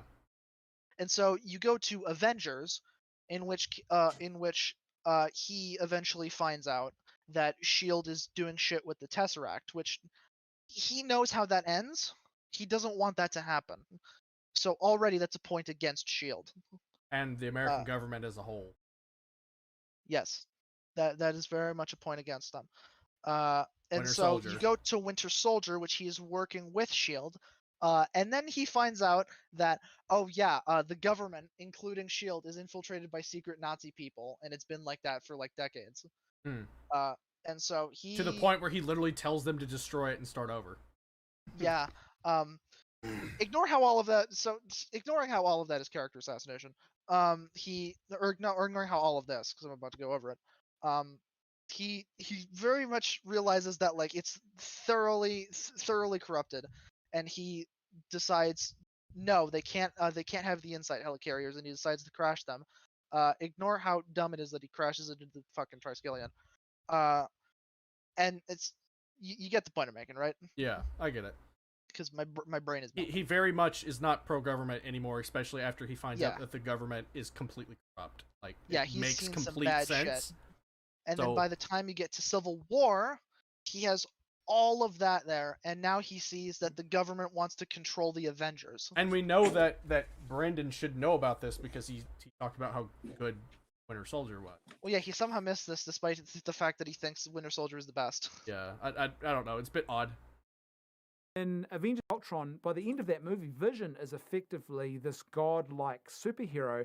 I remember at the end of that film thinking, man, how are they going to play this out in future movies? This is really interesting because Vision is just so powerful, and he could effectively destroy the Avengers and everyone else in a heartbeat without even blinking an eye. And so I thought this is a really interesting premise they've created here, and it'll be great to see how this is going to be resolved in future movies. In fact, when Vision is first created in Avengers Age of Ultron, the other Avengers are suspicious of him at first. They think he might be a threat, and it's not until he picks up Thor's hammer that they realise he has a purity of intention and that they can actually trust this guy. Yet in this movie, it just seems that his powers are completely diminished now, and he is with no explanation. He's holding back because he's fighting his friends.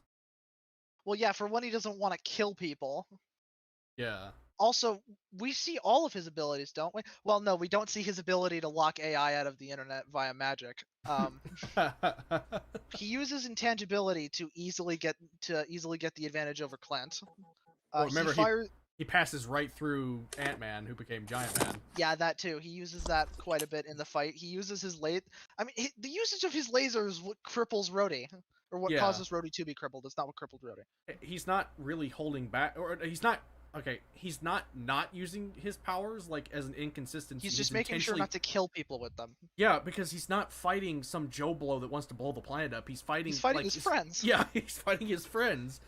And his freaking wifey poo is on the other team, so like, he's gonna hold back. Yeah, also, I hope he doesn't bring up Wanda just decimating him as a point against him, because that makes sense. Of course she would be able to do that. I have to ask a question, yeah. Vision, as powerful as he is, and as OP as he is, why doesn't he go intangible, get around someone like Clint or Wanda, and then incapacitate them with his arms, and just choke them out? I don't know. Such a good question. Why doesn't he pick up Captain America with his super strength and his intangibility? Does he ever get close to Steve? And if you want to make the argument that he can't get close to Steve, I'm very sorry to say, but you don't watch the same movie. I didn't say he can't. I said, does he? Should he? Yes. Okay, but he's got to I'll have to see. Why would he go after Steve? He needs to go after the more powerful members, like Ant-Man. More powerful members, or the leader of the group? The one who brought everyone together. Everyone else down. How about the super terrorists that the United Nations want together? Okay, but taking people down like So, Ant-Man down will make that here's easier. what you. Also, he I'm has gonna- to be careful because he knows Wanda can completely I fuck don't him know. over. Until I'm I going see to Civil War explain again, something here I to kind you of real agree with quickly. Shandy on No, this. you gonna remember he has explain. to be careful. Wanda can completely fuck him over. I So mean, then, what I he think she used to do does, and basically then distract War him. Machine stops her. Oh wait, no, that's holding the tower. So then, which character do you use in the team to distract Wanda? How about the person that was specifically brought onto the team to web everyone up and keep everyone from moving? Because he's busy with Bucky and Falcon. So then, how do you solve that issue? Oh, don't even pretend like Falcon's an issue for Vision. Don't even make me laugh. Not to mention I'd that have to Tony's see the team movie actually has again. 3 flying characters. I mean, I'd have to see the movie again. I don't know how correct on this one. Well, back to Can't what I answer was this going to say before I got very nicely interrupted, is in a fight like this, you don't win the fight by taking out the big guns first. It's like chess. The pawns go first, okay? You get rid of the weakest characters first. It means that you've got more people in your team to handle the bigger threats. So, in this case, who do we have that's weak that can go out first? You've got Clint, which is probably the easiest person to go for because he's got the least amount of defense, which is why he's got Wanda protecting him. However, Wanda can easily be taken out with Vision because Vision is intangible. So the scene where she throws the cars at Tony wouldn't happen to Vision. With Vision, on the other hand, she kind of needs to do that whole. She can control Vision. She has to do that whole thing where she kind of like makes him super dense and go into the sense of the core. However, when she's occupied with that, then you get a second Avenger in to basically take her down. So you've got choices between Spider-Man webbing her up. You've got Iron Man, who's got those gauntlet things the handcuffs that he uses on Steve and later on the movie, or just a repulsor blast. You've got War Machine with his sonic scream thing. You've got Black Widow with her, electric darts. I don't think anyone else on the team would be useful. Who else do we have? We've got Black Panther, and I'd have to see the movie again. So no, but the problem is that you've got characters like Vision and even Iron Man who are very underutilized in this fight because they don't actually use all of their abilities to the fullest potential. They literally do. I've literally just described the way that they could have done it better. Vision uses his intangibility to completely bypass Ant-Man. Do you know how many times we see Vision in this fight? No, I haven't seen it in a while. You see him twice. No, sorry, 3 times. I'd have to see it again. You see him 3 times in the entire fight. I mean, you may be right, Shandy, but I'd have to see it. Keep in mind, Vision also has to go easy because he could easily kill half of Cap's team by accident. Yes, and he can also overpower them very easily without. Yes, and by overpowering them, he can accidentally kill them very easily. I highly doubt that Vision is going to kill anyone. He nearly kills Rhodey. He kills Rhodey accidentally by shooting him with a beam. Oh, accidentally! Wait, you mean that word I just said like 30 seconds ago? Do you know what arms and legs are? Wait, do you know what arms and legs are? What was that? Do you know what he does? No. Do you know what he does to Barton when he first sees him in the movie? He strangles him. He's trying to knock him out by fucking chokeholding him. It's a move that you use in fucking judo, for Christ's sake. Again, you could be right. Play it now. He's now fighting other Avengers, and they are footing it with him. Avengers who he should be beating are actually engaging with him, and he's sort of just one of the gang.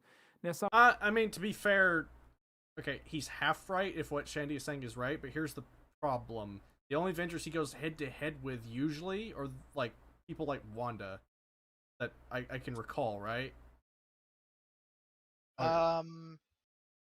I think so, yes. And Wanda definitely could beat Vision, like. But we know she can. She has an instant KO move on him. Yeah. It's not really instant. It's got build up. Yeah, but still, she like puts him. No, it's instant KO. As soon as she uses it on him, she can do whatever she wants to him. Again, in order for her to do anything effective to him, it requires build up. The scene where she's no, it doesn't. You're thinking of how she like sends him down into hell, like the end of Ghost Rider 2. Remember, she can just cast the spell and he's done instantly. She doesn't have access to magic at this point.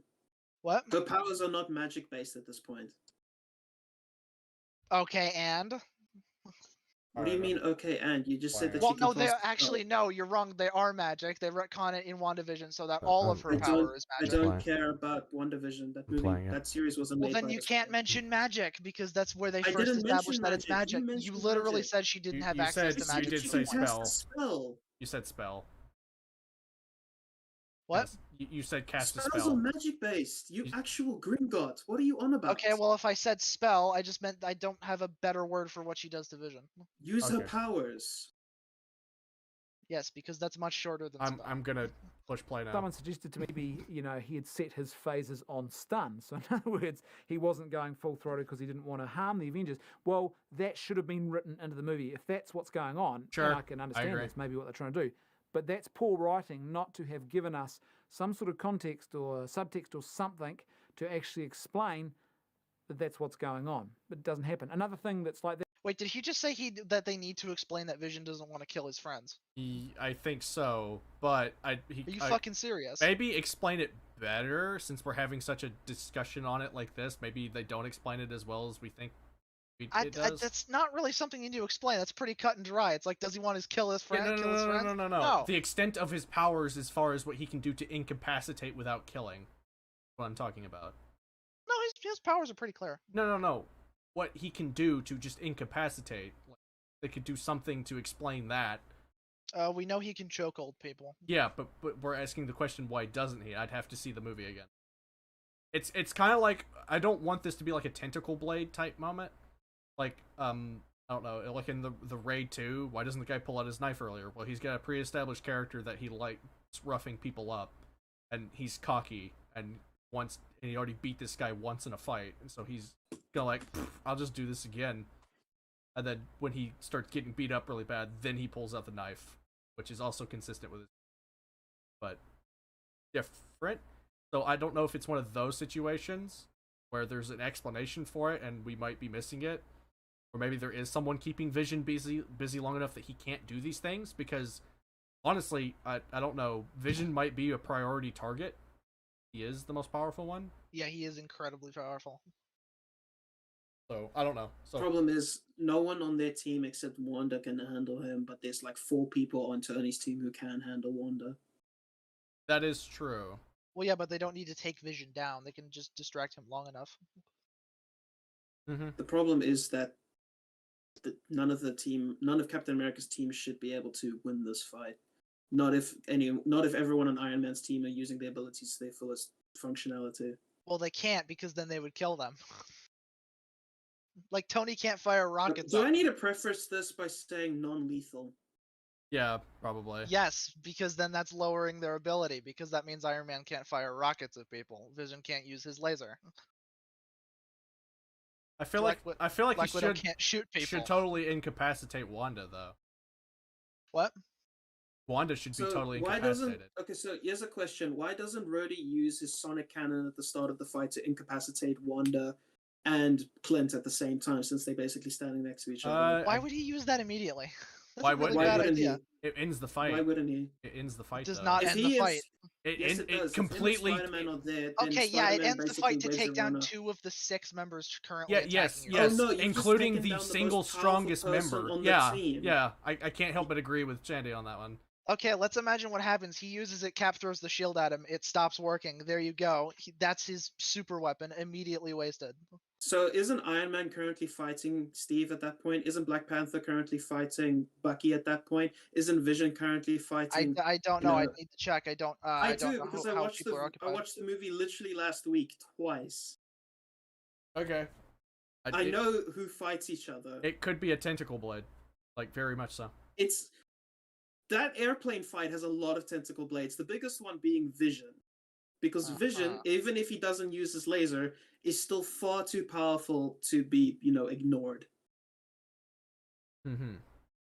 All he needs to do really is just fly super fast, grab someone, fly them into the upper atmosphere, knock them out due to the lack of oxygen. No, you're not gonna kill anyone if you take away their oxygen supply. The only characters that are really going to be difficult to do. That's a very effective manner of killing people. Yeah, no, it isn't, because you're knocking them out. As soon as they get access to oxygen honestly, again, they're fine. I wouldn't. I would probably. That's a very bad idea.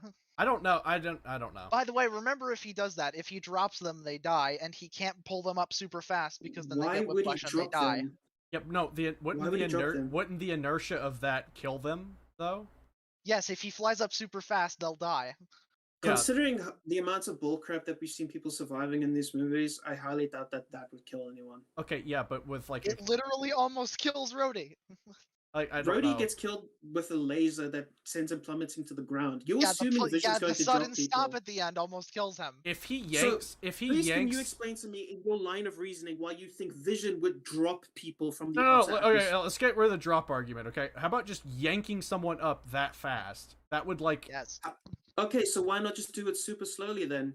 What? Because then You that don't takes expect fucking him... Why not forever. just wrap your arm around them? Yeah, fly them no, up wait, super slowly, or just fly them away from the area entirely. You don't even need to knock them out. Just fly them Because away. then he has to Drop them fly into the really water. slowly, which will take forever, which will knock him out for basically the entire fight. Alright, not only that... Okay, so at that point, you've knocked out one person from the enemy team. Yes, you've and then knocked if you've out got... one person and yourself, even though you're Wait, the wait, most wait. powerful member Wouldn't of your that team. give the other person an opportunity to fight back a little bit? Or try to... It wouldn't really work. No, unless it was unless the Wanda. other person is Wanda. Not even if it's Wanda, I don't think it's going to work that well because Wanda needs to use her hands. So if Vision just grabs her hand. If Vision just grabs her hands in the fight, he wins. He doesn't need to do anything. He just And then needs he to stand needs there to with her keep hands holding out. your hands for the rest of the fight, and he can't shoot So people at you've his laser basically because it taken out kills the them. most powerful person on their team. Yes, and you have to essentially. stand there and keep doing that for the rest of the fight, Who's which means going you to are move neutralized. Vision? Tell me one person on Ant-Man. the other team who's going to move Vision. Ant-Man. Ant-Man is not moving Vision. If Vision He can go big and become kick him. dense enough to the if Vision can become dense enough to the point where he can go straight through the Earth's core, he is not being That's moved. not by him Ant-Man. becoming I'm dense. sorry. That's just her throwing him really hard with No, telekinesis. she is making him denser. You can tell it by the way that his body is basically becoming a darker shade of color. He's becoming That's more because dense. he's underground and there's no light. I don't know. When was the last time you watched this movie, Paragon? Because as I said, I watched this twice Wait, last Shandy, week with remind people who me, are very in familiar the with this. bottom of the remind me, in underground, is there light if it's just dirt? No, I'm not talking about when she's throwing him into the center of the core. I'm talking about before she does that. You can actually see his body dematerializing and then materializing again. Okay, then. When he becomes dematerial, he becomes lighter. When he starts materializing again, he becomes darker. When he becomes even denser, he becomes an even darker color of green. Okay, then, sure. Alright, so I'm just gonna play the video now. She basically makes him super dense to the no. point where he goes straight to the Earth's core. So Okay. if you grab his hand, if Vision grabs her hands and stands there, super dense, he is not being moved by anyone at all. Uh-huh. I'd like to remind you of how strong Ant-Man is when he gets really big. Also, like to remind you he of needs how to paralyze powerful all Vision of her is. fingers, otherwise she can still He doesn't magic. need to paralyze her. He just needs to hold her hands. Yes, she he needs does to the grab spells all by of her moving fingers, hands. otherwise she can still use her powers. So pretty basically certain he he would can need do to that. ball up her fists and hold them. Make sure he doesn't break them, and then sit there for the rest of the fight, completely useless.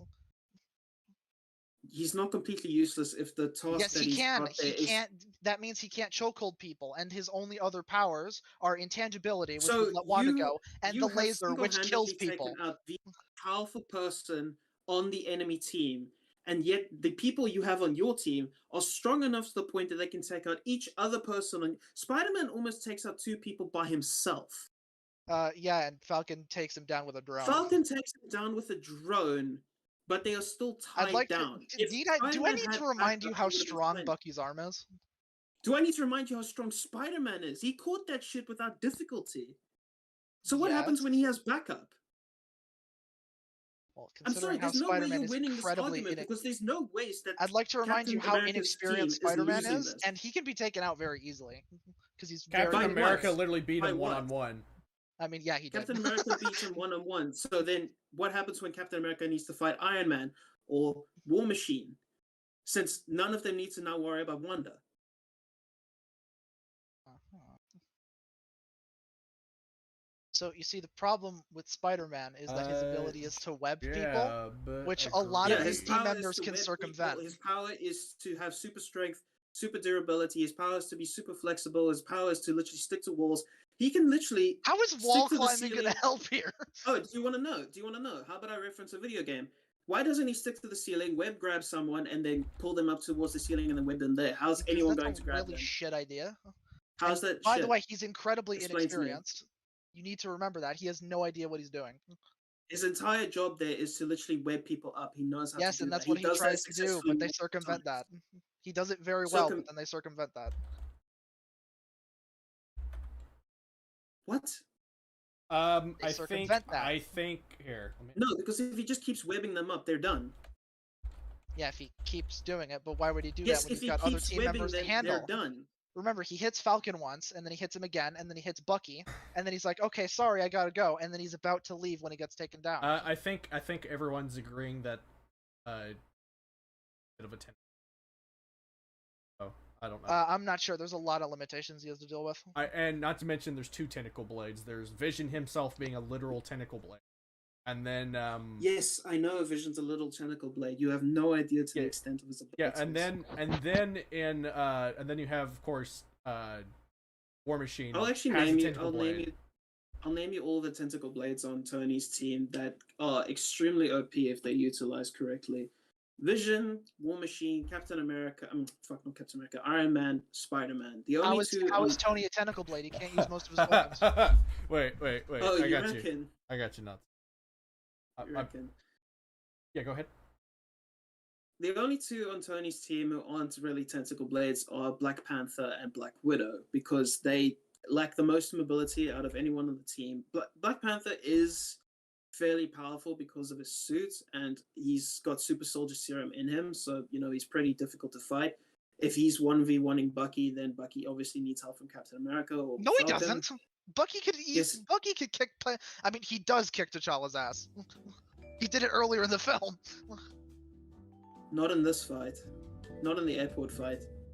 I didn't say in the airport fight. I said earlier in the film. We're not talking about earlier in the film. We're talking about the airport fight, and then the airport fight. Oh Black yeah, Panther you're right. I'm sorry, I forgot. Bucky. Bucky lost all of his experience and training before the airport fight. Sorry, I forgot. Do you want me to bring up the scene where he literally overpowers Bucky? Are you being this much of a pedantic prick? Seriously, you have no idea what you're talking about most of the time. I literally watched the movie last week.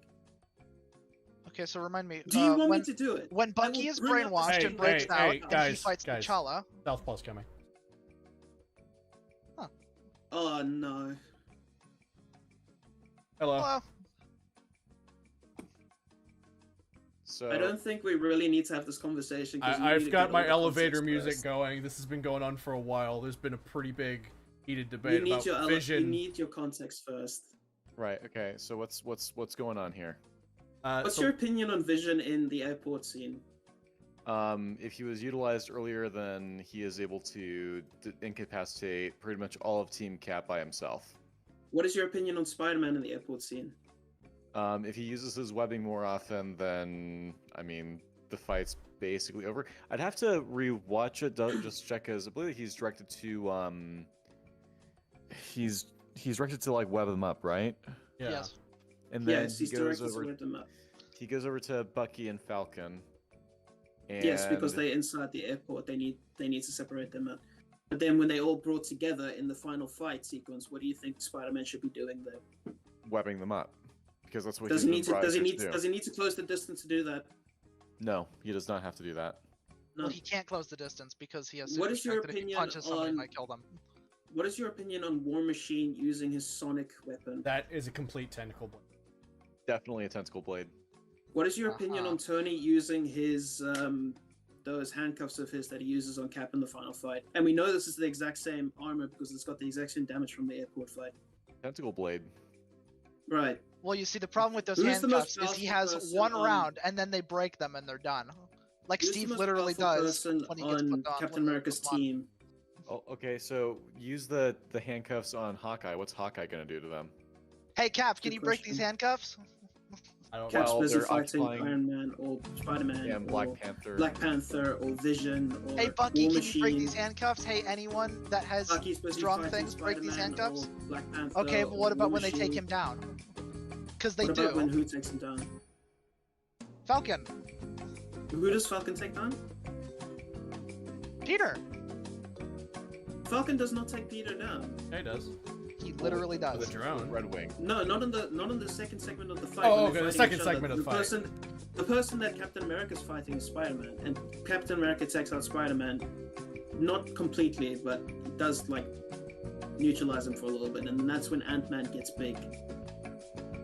And then Spider-Man, Iron Man, and War Machine all have to fight Ant-Man at the same time. Why do they have to fight Ant-Man exactly? Because if Ant-Man's just huge, it's like, all right, just stay away from Ant-Man. They can't. He has really their long priority arms. target is Bucky, because Bucky's the one they need to take to prison. Well, remember, he can stop being huge at any point he wants.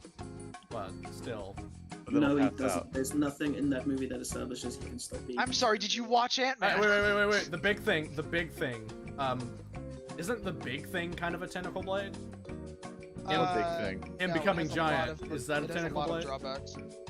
Well, there's a huge drawback to it in that Ant-Man's basically like passed out after he. Oh, okay, does it for a okay. while. Never Well, yeah, mind there's then. that. It's also very unwieldy. Okay, fine.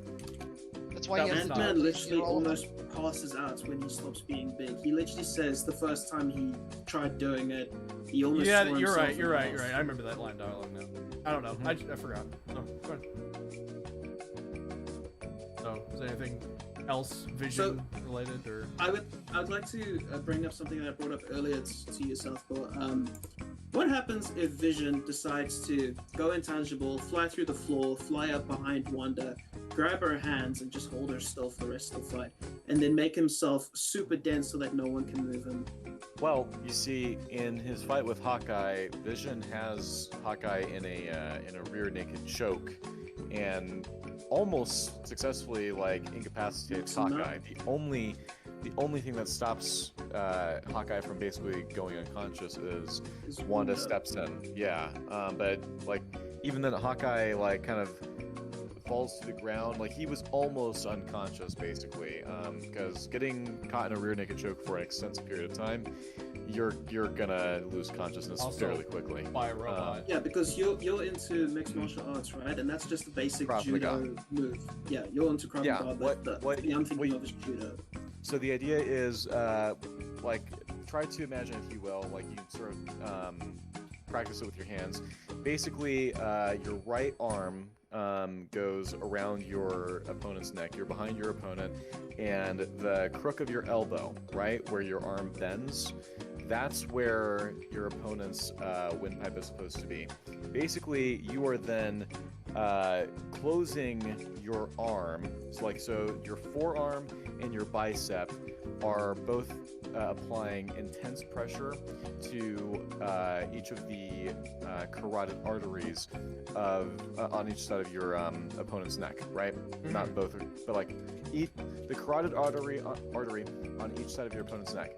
And so what happens when you're doing that, of course, is you are stopping blood flow to their brain, and that will get them to pass out within about 10-15 seconds of being stuck in that choke. You hold them for much longer and you will cause fatal brain damage. So Vision can do that with basically anyone on Cap's team. He can do it to Falcon, he can do it to Hawkeye, he can do it to Scarlet Witch, he could do it to Cap even. It might take a little bit longer with Cap or Bucky because they're super soldiers, but that's about it. Now Ant-Man could probably shrink and prevent him from doing that, but by the time that Vision would do that to Ant-Man, everyone else is passed out basically. Pretty much, yeah. Like the thing with Vision is he is a vibranium robot, and he is basically undefeatable. If he does it to Wanda first, then the fight's over. Yeah. Because Wanda's not stopping him from doing it to Hawkeye, or Bucky, or Falcon, or Cap. It's just not happening. Well, yeah, but he can't do it to her. Why not? Why can't he do it to her? She can instant KO him. Oh, so then have War Machine tag team with Vision and do the sound cannon on Wanda. In fact, after War Machine does that to Wanda, she just stops fighting in general. It's very interesting. Like she kind of falls to the ground, and then after Vision comes over to her, she doesn't continue fighting him.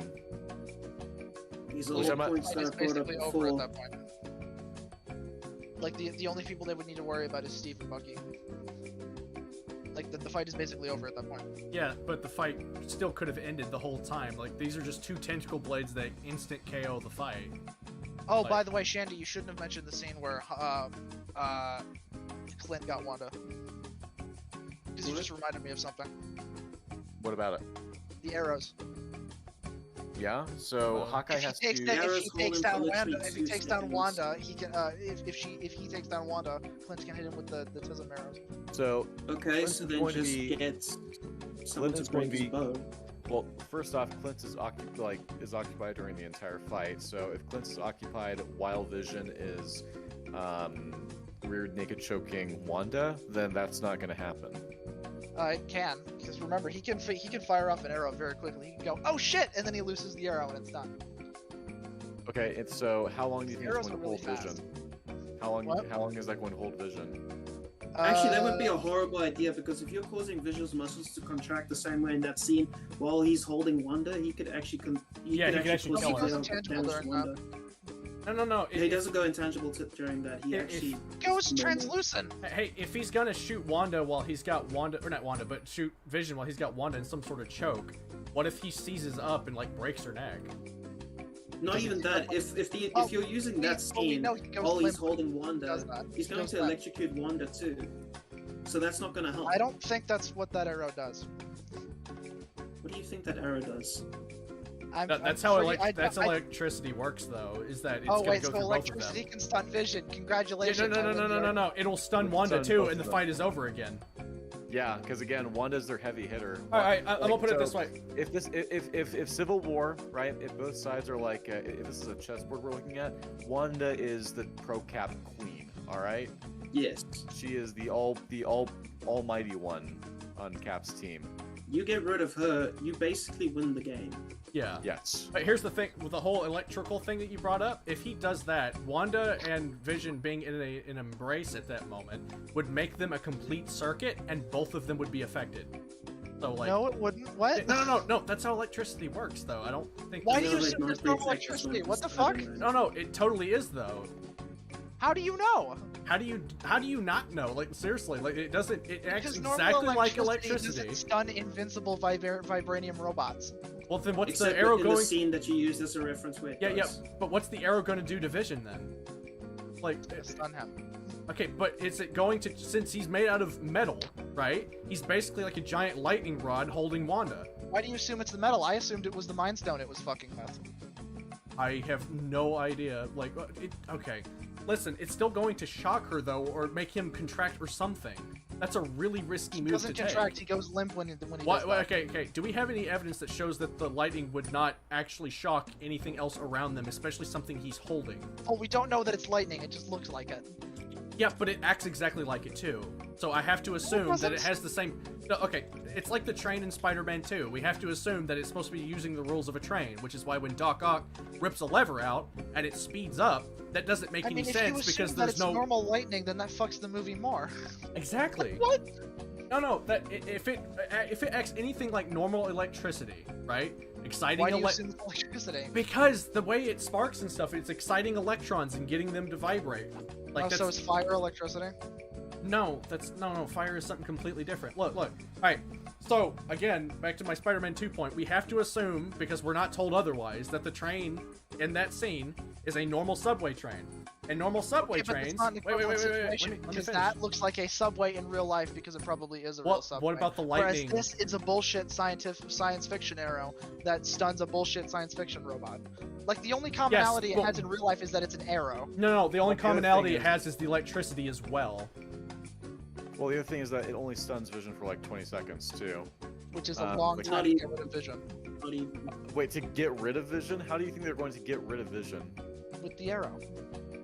No, they're going to. No, by hold get him rid, I close mean with the arrow. neutralize temporarily. I don't mean take him out of the fight. So then after So- that, what happens next? Also, you're going to assume that Clint has access to more of those arrows when we never see him resupply. We never see him resupply for anything. Ever. Yeah, but that's an Exactly. issue too. Oh, wait, so it's a plot hole when in Avengers he has more arrows? During the Oh. Battle of New York? He literally No, he literally gets more equipment from Shield. What are you on about? Yeah. Also, why are you using whataboutism as an argument? Here? That's We're not not talking about whataboutism. Avengers, we're talking You about said it. Civil You War. said it's dumb because we don't see him resupply. So is it an issue in Avengers when we don't see him? I didn't say it's resupply? dumb. I'm just saying, So- do we know that he resupplies that specific arrow? We don't. First off, in Avengers, he's with Shield. He can resupply Yes. with Shield. It's Yeah, he fair literally to is on the assume- helicarrier. We see him it's do it in fair the to film. assume he could do that. Secondly, there's possibilities that he could so with Hawkeye in general, he can resupply arrows, like recycle rather, right? Like he fires an arrow, he goes over and picks it up, and then fires it again. That's how Yeah, he arrows does that in work. Avengers. He switches the tip. Yeah. But with Civil War, it's like, well, I mean, I suppose that he would have maybe he would have more arrows with him to like resupply after he goes to pick up Ant-Man. But during Yeah, the in the airport time between fight, him picking up Wanda and using those arrows, and then the airport fight, he could easily. I get mean, more. I'm willing to give Hawkeye having arrows on the van that he's driving. It's fine. that's what I would assume. I mean, I assume he got them from the same place he got the ones he used. Which, I mean, Okay, yeah, regardless, let's say that he does, right? He The does have effect a is so finite supply. minuscule. Yeah, he's gonna have a finite supply of these anyways, and the effect is, it doesn't like knock out Vision for so if it were to knock out Vision for the entirety of the scene of the Vision versus Hawkeye scene, that would be one thing.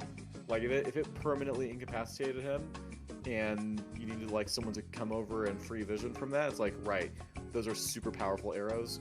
They could use that in the airport fight. In fact, I don't know why they don't even do that in the movie, because again, these are like arbitrary writing decisions, and to go with this one rather than what they went with in the movie would nullify the issue of Vision being a tentacle blade in Civil War.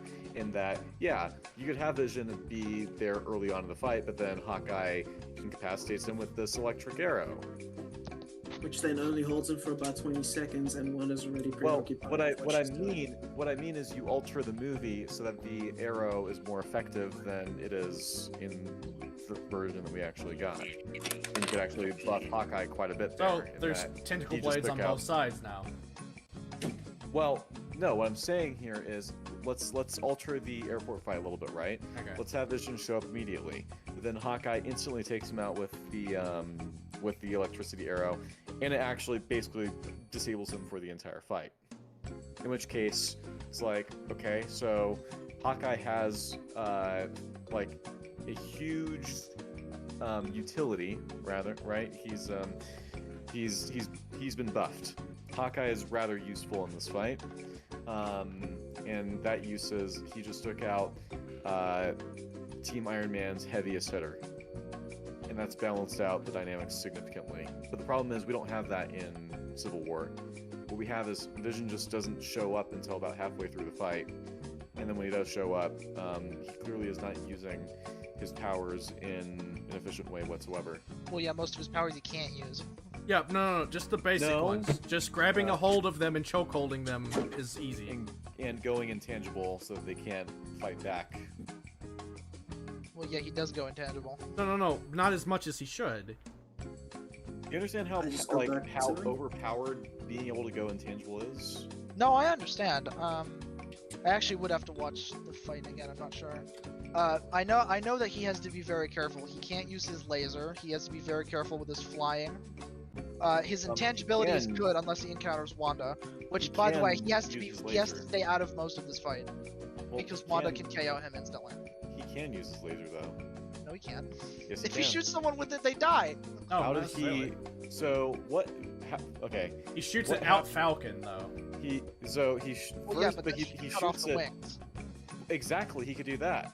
Also, he could shoot. So he shoots it at an air traffic control tower to block Cap and Bucky from being able to make it to the Quinjet. Instead of Which, the Quinjet. Instead of shooting the Quinjet. Yeah, he should shoot the Can't blow up the Quinjet Quinjet. instead. Why not? Because that's how they got there. If they No, did, no, no, no, assuming no, they no, won no. the Oh, you Let's assume- complain no, that they don't have let's access to no, But let's he can- at an airport. let's he can- assume He can that- blow up air traffic control towers at an airport. Wait, let's no, assume that they, no. let's assume that they do win Paragon, the fight Paragon. and Cap loses. If he blows up the Quinjet, then that Paragon. means They that get another Quinjet. the Quinjet is how Tony's team got Yeah, there. Paragon. Now they're out of a Paragon. ride. They Paragon. can get another Quinjet. They can get another Quinjet. Paragon, because I Where? don't think they got out of there once the Quinjet was stolen. Are you pulling my leg? Paragon, listen. They're working for the government. The government will gladly supply them with another means of getting out. That's an And so what you're telling me is Tony have to go, hey, my dumbass Yes. teammate blew up my Quinjet. Can you send another Quinjet? They got out. No, Wait, no, wait, no, no, no, no, no, no, no, no, no, He no. literally stopped Tony, a worldwide terrorist, and we have him in custody. Can we get some help here, please? So the story that Tony gives is, hey, the terrorist that you sent me to stop, he was going to steal our Quinjet to fly to God knows where and escape. We blew up our Quinjet so he couldn't do that. We've arrested him. Now we need another Quinjet. Can you please give us one? Exactly. They have Yeah, to yeah. sit there and wait for them to fly another Quinjet Yes, all but the way if to they're Germany. all incapacitated, what does it matter? Hold on, What does hold it on, matter? hold on. Also, again, they would have won, objectively. They would have won if they blew up the Quinjet. Also, oh no, they have to That's sit right, there man. with the person whose webs are strong enough to hold even Captain America still. Yes. The fight's over. What do you mean, Yeah. yes? What happens if Wanda wakes up? What happens if Wanda wakes up? If and her nothing hands happens? are Doesn't tied. do anything. Her hands are tied. War Though. Machine has the sound cannon. So if the No, he already used that in the fight. He expended No, it. no, no, no, no. If No. He did not expend it. Oh, her wait, hand, yeah, you're right. It's This not a is... limited resource. I do not believe that is a limited resource. Also, the only reason why Rhodey gets incapacitated in this fight is because Vision missed him while trying to shoot at Falcon, who was chasing Rhodey and Iron Man, who were chasing Cap and Bucky in the Quinjet. You blow up the Quinjet, that chase doesn't happen, Rhodey doesn't get lasered out of the sky, and, well, he really should have died, but, you know, he gets crippled instead. Oh yeah, and then the other issue we haven't talked about yet. But yeah, so you have if they blow up the Quinjet, Rhodey does not get crippled. All right, Rhodey is still there. He still has his sound cannon. He can still use that on Wanda. Okay. Well, the problem is, depending on where Rhodey is, he would have to turn around, go, "Oh shit, Wanda!" and then pull out the sound cannon, whereas she can No, just go, no, "Oh, because fuck at off." this point fuck off." they already captured. but He doesn't Spider-Man need to go will, anywhere. He just needs to stand there and watch out. yeah, but Well, Spider-Man I will thought already you said- have them tied down though. Is the point that we're trying to make? Okay, but Well, that would mean he didn't has you to tie say- down each of her fingers, otherwise they'd be fucked. Didn't you say that Wanda stopped fighting Vision because the fight was over? What? Didn't you say that Wanda stopped fighting Vision because the fight was already over? No, I said Vision stop fighting Wanda. No. So I said Wanda, curiously, chooses to stop using her powers after War Machine uses the. Oh, right. Yeah, you're right. Yeah, because at that point they would need to focus on Steve and Bucky, but there's kind of an air traffic then- control tower in the way. So the So- people that are already in there would have to deal with it, and they try, and then they fail. No, just, Oh no, just- the man who can go intangible needs to get through a clock You're right. tower He's that just can gonna destroy. go. No, fuck off, girlfriend. I need to go get Steve. Yeah. Yes, that's the suspicious. reason why he's there. I don't know. I So think he'd be they've- more concerned for his girlfriend, considering her eardrums probably just got blown out. Interesting. Her eardrums have been blown out, which means that she's not going to be using her powers on everyone else because her She can also hear eardrums what are he's blown out. saying right in front of him, so that's not Yeah. a good argument. So, That is, I think you just completely missed the point of what I said.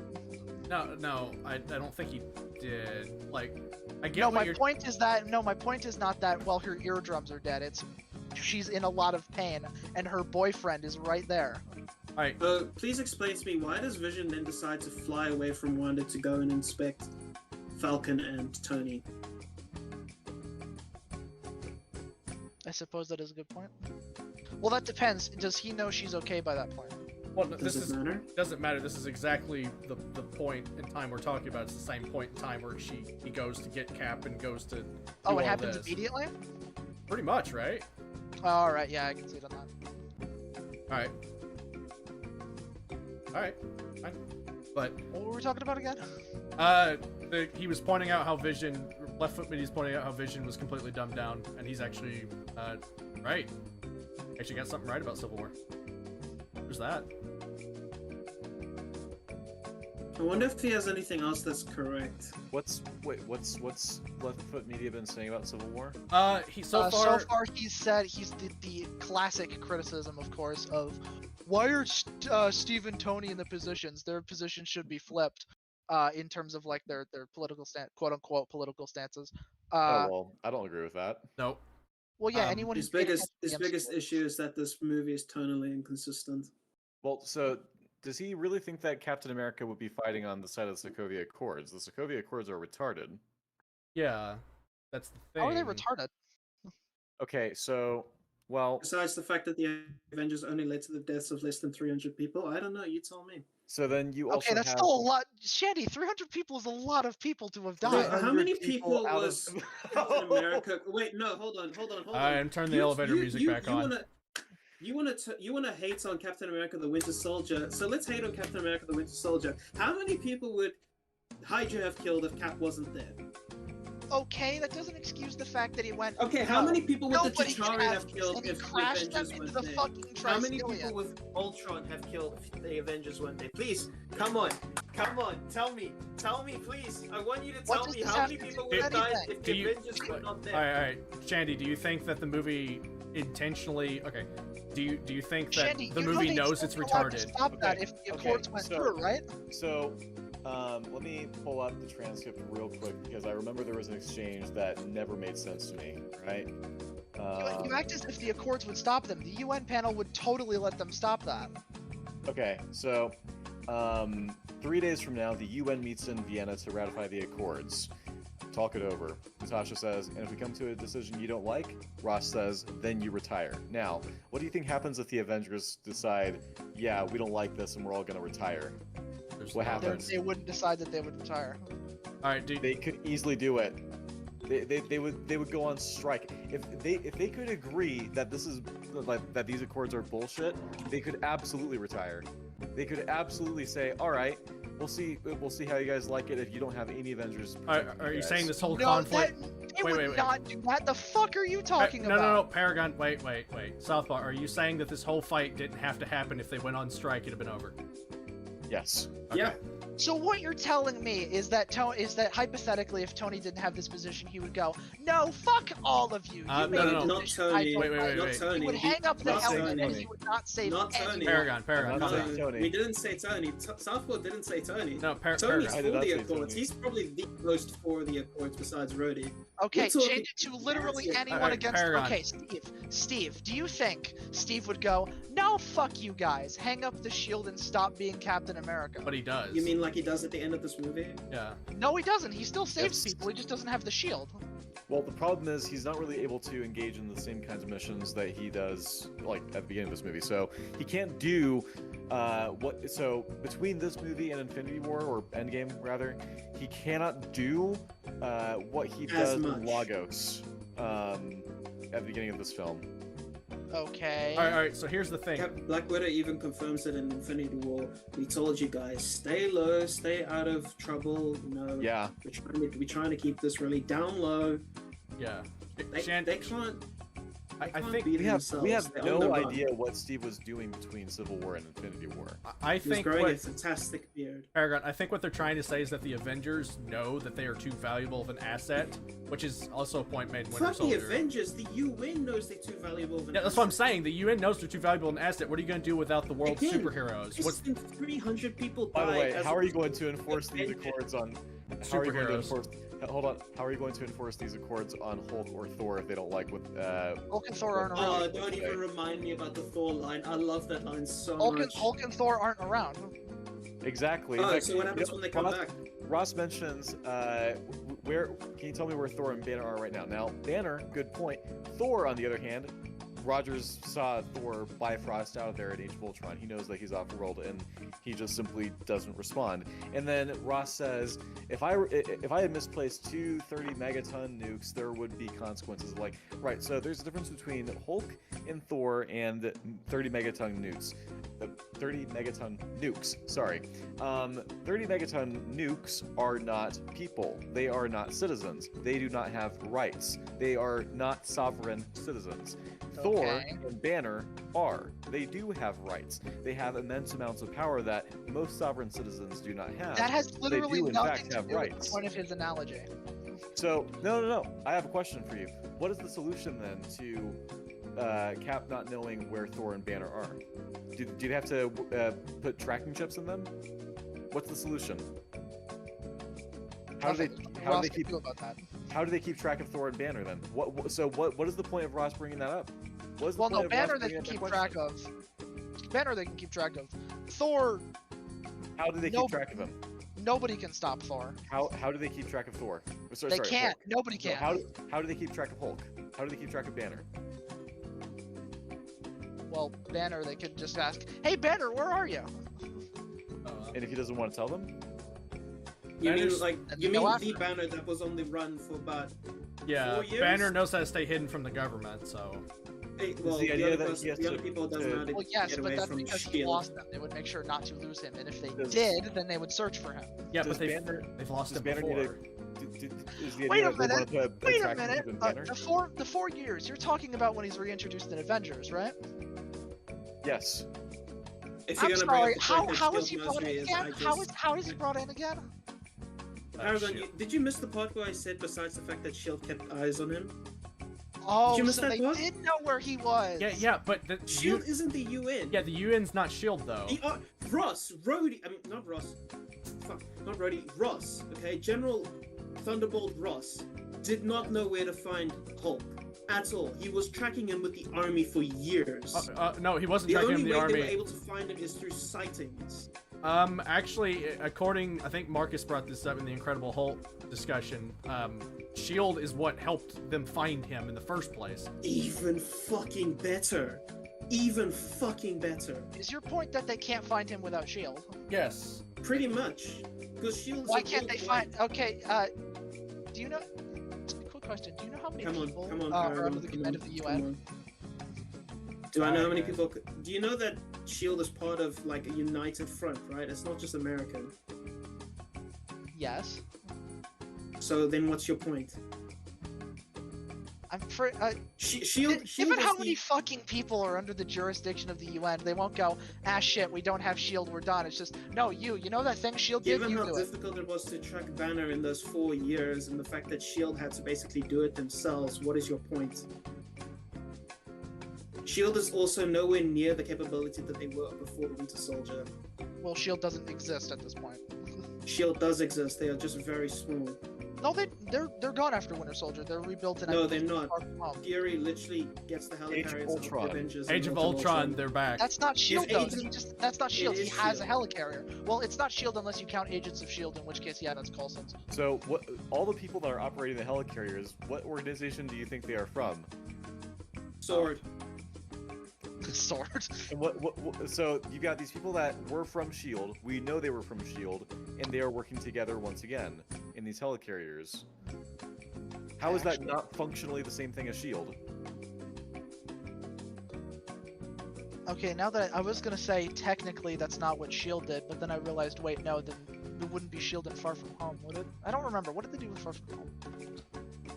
They stopped world-ending threats. I mean, yeah, you got Nick Fury's little outfit, which I believe is also Shield. I suppose. Well, unironically, I guess it depends on your definition of Shield. Although I guess that like Shield is just there with let's the scrolls just and drop sword now. the Shield thing. It's getting very pedantic. I'm sorry. Well, that whole conversation got a bit crazy. Wait. Are we to the point where Civil War's not good? Is that now? I didn't say that. The airport fight is just really tismic. No, I didn't say any of you said that. I was just asking, is this the next item? I don't know. Suicide? I'm willing to concede that the airport fight, like Vision is a tentacle blade, I'd be down with conceding that. You've already partially convinced me. I just want to go against the whole "the Accords are stupid" thing. Wait, what if? Really I thought they are really dumb. How are they dumb? So again, remember, your question was, how are they going to track Thor and Banner? Oh no, Banner, that's Banner, just they one can track. comes the elevator music. Okay, well, yeah, but I got to address that before I can address anything else. Go ahead. Well, Banner, they could. Well, Banner's a human, so they could track him. Oh yeah, let's just break one of his fundamental human rights. Also, violates his privacy. I think also, yeah, go ahead. Don't forget, Hulk is a separate entity from Banner, and so if Hulk doesn't like the Accords, you're not stopping the Hulk. What? All right. Exactly. So should they give up on the Accords because they can't stop the guy that nobody can stop anyway? I think How about you fix the Accords? the How same about point you for have... Thor. This is the same point for Thor. alright, They listen. can't drop the Accords because of Thor, because nobody can stop Thor. If he really wanted to, he could go Injustice and wipe out the human race. This is the depressing reality about both the DCEU and the MCU, and really any superhero franchise where aliens and other existential threats to the Earth exist. If you are not a person with superpowers, it sucks to live there. Basically, DCEU Superman, for as terrible as he is, we brought this up in the BVS coverage on EFAP, okay? We said, yeah, people would still want Superman around even if he's destructive as fuck when protecting the Earth. Because the reality is, it is better to have Superman there to stop people like Zod than to not have him there. Basically, if Superman is not there, right? Now look, we criticize Superman for the collateral damage that he does, yes. However, are you really gonna be able to impose any sorts of limits or restrictions on Superman? No, not really. Especially not when he's dealing with alien... How? Kryptonite. They don't know that yet. Yeah, they don't know that yet. Oh, in BVS, yeah. Not to mention that there's actually a storyline of DC Comics where Superman basically became a world dictator. There's actually several stories like that. Oh god, Injustice, please no. Not just Injustice, but in the Justice League Unlimited cartoon, he basically became the Justice Lords, the leader of the free world. Right. So having something like the Sokovia Accords exist when you have people like Thor and Hulk existing as well is like, you're not going to be able to enforce these laws on Thor or Hulk, and you're definitely not going to be able to enforce them on Superman. And so, and the reality is these Accords are going right out the window as soon as a threat like Thanos shows up, which is what indeed ends up happening in Infinity War. As soon as Thanos shows up, yeah, they just like they're ignoring the Sokovia Accords completely. All right, so Southpaw, let me ask you a question. Or they, what else are they supposed Paragon, to do? They have to make sure the Avengers exactly. That's why it's almost like the Sokovia Accords are bullshit in a world where they know that aliens exist. Paragon. What are they supposed to sit by and let the Avengers do this so they can make Ultron again? I'm sorry. They have to do something. So Tony's already feeling really guilty about the entire thing, and he's already willing to come forward and take responsibility for his actions. No, I'm not saying. I don't mean literally make Ultron again. I mean something like Ultron. Let me ask everyone a question. I mean, hypothetically, if a new Avenger named Bilbo joined and he made. Quite frankly, if you had an Ultron-based character working for the UN, that would actually be extremely beneficial. Well, there kind of is an Ultron-based character that's working for the UN in this movie, and his name is Vision. All right, guys. Well, no, he is literally I'm Ultron. characters that can like infinitely replicate themselves. All right. Listen, I think the problem is, it's fine if the Sokovia Accords are stupid in the movie, but it's not fine that none of the characters notice the stupidity and push back against it. I don't see how they're stupid. Because the only point they have so far is they have Thor, who they can't drop the Accords because of Thor. Ross says again, that means they'd have 3 to drop days everything. from now, the UN Nobody meets can stop Thor. Holy shit! What just happened to my view? Oh god. Right. So, hang on. 3 days from now, the UN meets in Vienna to ratify the Accords, talk it over. And if we come to a decision you don't like, then you retire. Scene ends. You know what I would write in? Cap says, "Are you kidding me? Wait, so that's a threat. You're telling us that the threat for us is we agree to these Accords or we retire? You're saying that retirement for us, that's going to be our punishment? All right, fine. We'll retire. We will stop protecting the Earth, and you will see what it's like to have a world without, the And Avengers then what protecting it. happens literally 2 years later? Infinity War. Oh no! Okay, but that would be very out of character for Steve. No. You mean like what he does at the end of this movie? All that they have to do is play. So they disagree with the Accords. All that they have to do is play hardball and call Ross's bluff. Paragon. They have to do. He's not saying Cap permanently quits. It's basically a bluff. They're bluffing. Threat. Yes, because Ross is basically threatening them. Like, if you don't agree to these Accords, then you retire. All that Cap then has to do is, all right, I'll call your bluff. He just needs to. He just The basically Avengers needs hold to all pull the cards. No. Like, What he needs to chat do right now, and he is completely correct.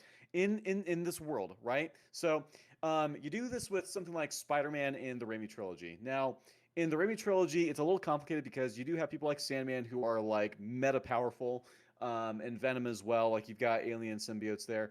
But when it comes to people like the Green Goblin or Doc Ock, those are threats that are comparably manageable by law enforcement.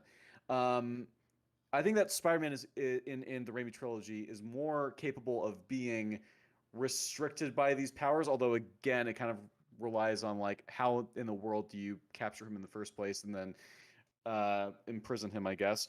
But in the context of, let's say, a world where there is an alien invasion that's happened, or an army of robots turned a country into a meteor and tried to eliminate all life on Earth. Or Christopher Eccleston tried to destroy the universe. Yeah, it's like, right. So we can't rely on our militaries or law enforcement to protect us here. We kind of need these Avengers, and yeah, they can cause collateral damage, but let's factor in only 300 people have died between these 4 different incidents. That's bullshit, though. Only 300. I agree, it's bullshit, but that's established in the movie. It's what they established. I need to see screenshots of that. I'm sorry, what? Do you want screenshots? I'll bring them up. Given what Shandy said it came from, I'd need screenshots of that. Yes. You know what? I can actually screen share it right now. You want to do it? I'll do it. No, screenshot, not screen share. We're on a stream. Let's see. Well, let's see. So I'll do. I'll put it on screen. Mm-hmm. Okay. So I've got this one. That's the Age of Ultron one, and that says civilian casualties is 177. 177 casualties as opposed to overall loss is 474. 474 billion. It's talking about money. It's talking about like the financial losses. Yeah. Civilian casualties though is 177. Is this referring to? Well, the thing about Age of Ultron is they saved everyone on the meteor as much as they could. Not just everyone on the meteor, but also everyone on the ground. Everyone on Earth. Everyone on Earth. So if this meteor. No, that's not what I meant. That's not what I meant. I meant they evacuated everyone on the rock, which means they didn't die probably. I don't know. Maybe some of them had a heart attack. There's civil war there. 208 billion in dollars in damage, and then civilian casualties. 23. Oh, is that Winter Soldier? Yeah, that's Winter Soldier. That's the Triskelion that we see there. So only 23 people died in Winter Soldier as a result of Cap's actions to ground the helicarriers. That again, let's think about this with Winter Soldier, right? So Cap is well, first off, Natasha and Nick Fury. Nick Fury is not in fighting condition. Period. Falcon is grounded. Natasha, she is, in capable fighting condition, I think, but she is not taking out everyone on the helicarriers. That's Hydra personnel. So what happens if they try to land these things slowly and safely rather than take them out immediately? The Hydra personnel, they go down there to where the targeting blades are and they trade them out again. And then the best part is no, don't land them. Just don't blow them up over the Triskelion. The best part is if you involve the other members of the Avengers, which they really shouldn't have done, you have even fewer casualties. They have very little time to work with here, because again, so let's say that you're a guy in Hydra, right, and you're on the helicarriers, and you realize, oh, you've lost control of the helicarriers, and because you work on the helicarriers, you know how these things operate. You know, oh, there's something wrong with the targeting blades down in this room, in this control room here. So you go down there and you switch it out, and then you have control over the helicarriers again. Yeah, because not all of the Hydra agents are accounted for. They don't know who all of them are. Most of them are secret. Oh yeah, secret until Black Widow releases the file. Civilian casualties 23. It wouldn't count the people in the building as civilians. Well, the building was actually evacuated. The Triskelion? Yes. Was it? I don't remember that in Winter Soldier. Yeah. There were still active fights. They evacuated it. The fight between Falcon and there was no one else in the building. When Falcon and Rumlow was there. Yeah. Are you sure about that? I'm fairly certain. I'm pretty certain the person who debated Fringy and Moore about this would know what he's talking about. All right. Well, where did they evacuate to? Because the helicarrier still might have. Doesn't matter. Well, yes, because that would mean this number is inaccurate to how many people died, because then it would only count civilians. Yeah, but I don't think it matters to the overall discussion. I'm gonna just show this from the Winter Soldier transcript. You just look at the bottom line. Steve Rogers says, "Don't worry, I got it." Bucky watches Steve from above the helicarrier as everyone on the Triskelion is rushing around trying to evacuate the building. Yep. Already. So they are, yeah. So as opposed to something like Man of Steel, where no one was evacuated, it actually makes sense that the number of deaths would be higher. It should be higher than 5,000, but 5,000 is still, a benchmark that we can work with. Where here, on the other hand, it's not as heavily populated as Manhattan. Hey, now that I think about it, people are evacuating. Now that I think about it, remember, the number is only 23 because they evacuated. What if there was a situation where they weren't evacuated? Then the number obviously goes up higher. Yeah, nobody in the movie ever makes that argument, though, to my knowledge. It goes up higher, and also it's still going to be a lot lower than what it would have been had they not just taken out the helicarriers right there and then. Because let's just make the argument. There's 20,000 people down there versus 20 million around the world. Again, now what? Now you could say, well, fly the helicarriers over to a more remote location. So if they do that, that's going to take time for the Hydra personnel on board the helicarriers to go down there and switch the targeting blades out so that they regain control of the helicarriers, and then Project Insight continues as normal. Pretty much. I don't remember the state of the people on the helicarrier, so I have to abstain on that. The All I remember is that the blade rooms don't have guards, which is dumb. We see in the montage as Cap is delivering a speech to the SHIELD personnel, we see Hydra guys boarding the helicarriers. They shoot SHIELD personnel to get on the helicarriers. We know that there's Hydra on the helicarriers that are controlling these things. I thought aren't the Insight ones automatic? Well, so wait, what? Oh wait, yeah, because the people that would be on the helicarriers, I don't think they control them. I think the helicarriers are automatic. They would just maintain the helicarrier. I don't know. I'll concede in effect. I haven't. I don't really know. My read on the scene was that it was Hydra on board the helicarriers, not SHIELD. This is the kill count for civilians for the first Avengers. I'm bringing it up now. Oh yeah, this one's a real knee slapper here.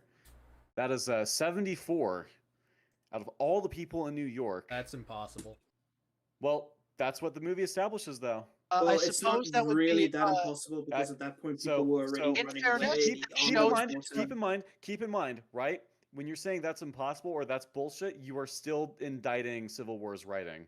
Because this is established in Civil War. In fairness, they do show the Chitauri rounding up people, and they're gonna blow them up. They don't gun them down, mostly. No, mostly they do gun them down. They just open fire and destroy buildings. Well, we do see Chitauri getting into an office building. They start opening fire. Oh, yeah, no, that's why I said mostly, because they do initially, but they try to round them up apparently. It's going to be inconsistent, I guess. It's just sometimes they round them up, sometimes they don't. Wait, no, they don't want to kill them. No. So 74 people is still too little. Maybe, but you have to factor in. I don't think the Chitauri want to kill them. This isn't a problem with Avengers this is the either. Issue you're sitting with. This is the problem you're sitting with. You either go, okay, the number is just right, which means that the Accords are even more dumb than I initially thought, or you go, that number's too low, which is already still an issue with Civil War because they decided to make that the official number. Yeah.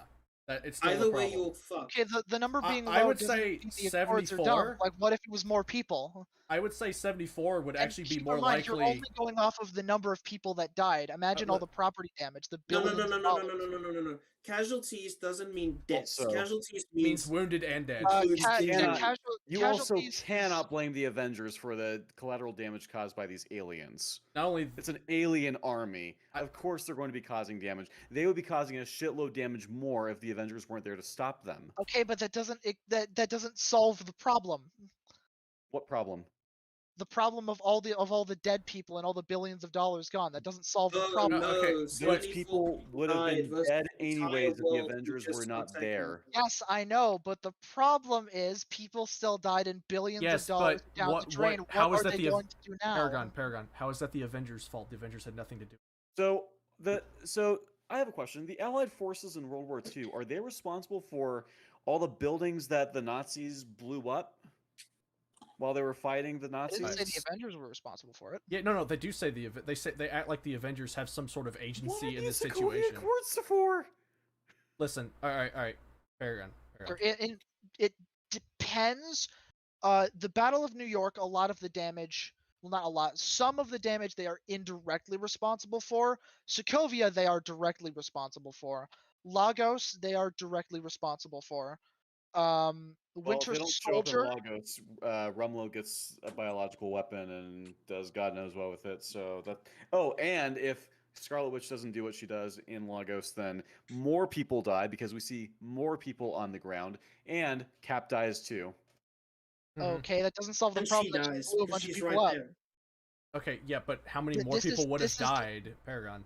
Exactly, this is the problem. It's people die or Yeah, more people alright. die. They have to have at least some solution Paragon. to this problem. They can't let it Paragon. go on. They are not. Paragon, would you like to know how many people get killed in drone strikes every year? All right.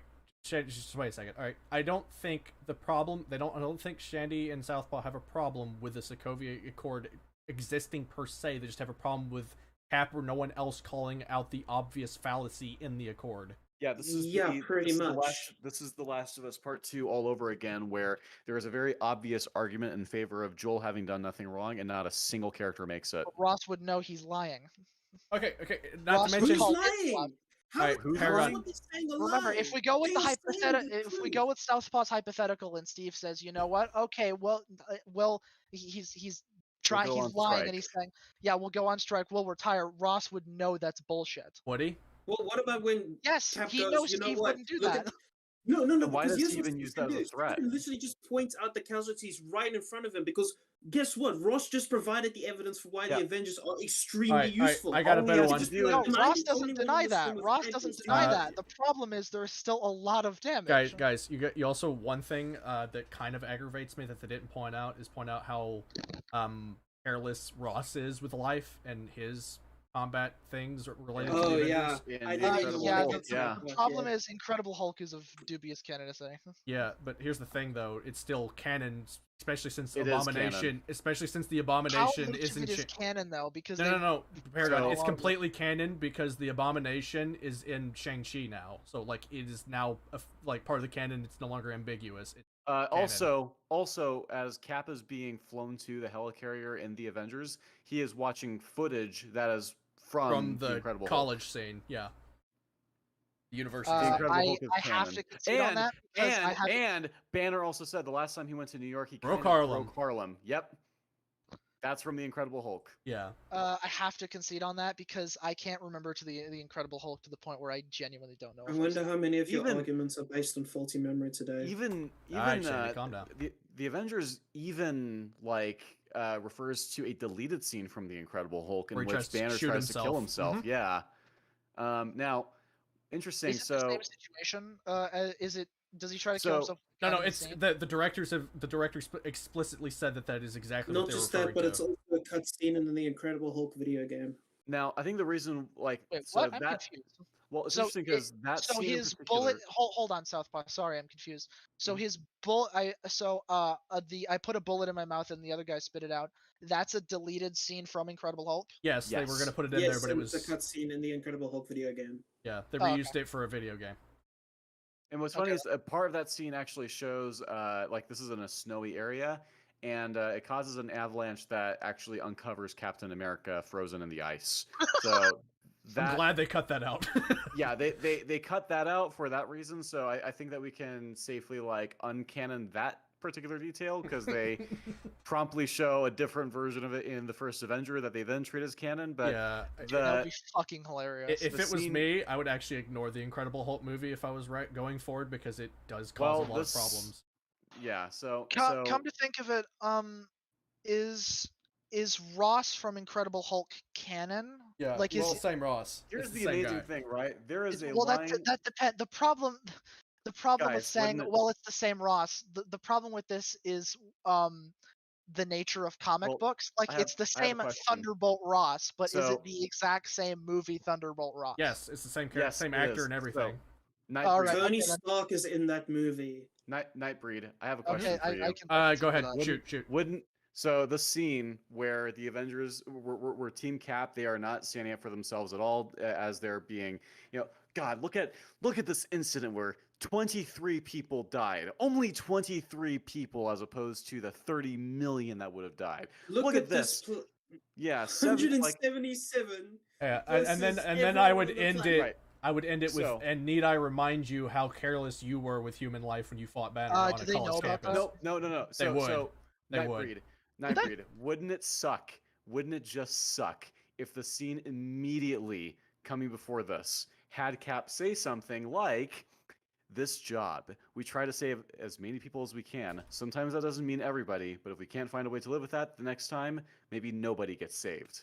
Isn't it interesting how he never tries to say that or anything in that spirit in this scene? Because that doesn't address Ross's. Doesn't Ross literally like address that, and it doesn't address Ross's point? Wait, Paragon, you're wrong on two accounts. It's never a point that's get brought up. You're wrong on two accounts because the scene that they are watching in the first Avengers movie is literally from the college scene because you can see him picking up the Jeep and throwing it on the thing. No, I'm conceding to it being the same Ross. Yeah, okay. No. The point is, you said would they know about Ross doing that? Yes, they would because it was literally on the news and they were watching it in the first Avengers movie. I totally forgot I asked that question. Yeah, they know well Ross did this, but nobody pushes back against Ross at all when there's a heap of evidence, including calling out Ross's hypocrisy and careless for human life and his actions during the Incredible Hulk in Brazil and in America.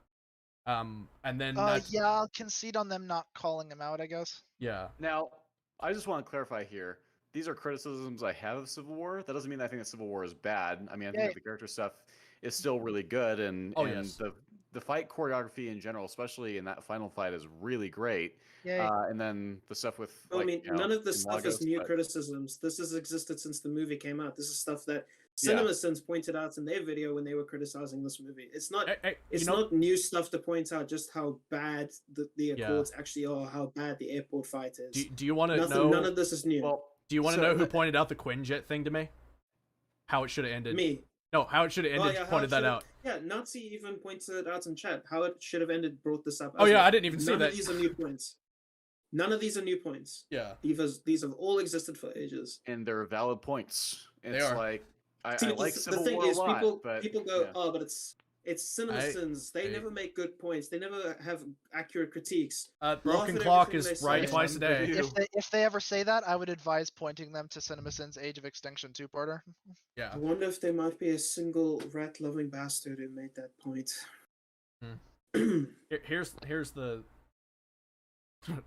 thing though. Does this make Civil War inferior to Guardians? Now that all these problems have piled that's up? the stance I've always had. Guardians of the Galaxy 2, or should I say Pog of the Guardians? Fuck, I can't even speak. I thought you were anymore. gonna say Gordians. It's great. Guardians. Yeah, I've always thought the Guardians was a little better than people were pushing back. It's like, no, Civil War's way better, man. It's like, no, it's not. I think Civil War is a little overrated. I still think it's good. It's overrated. Southpaw, do you want to know the name of the video we're responding to?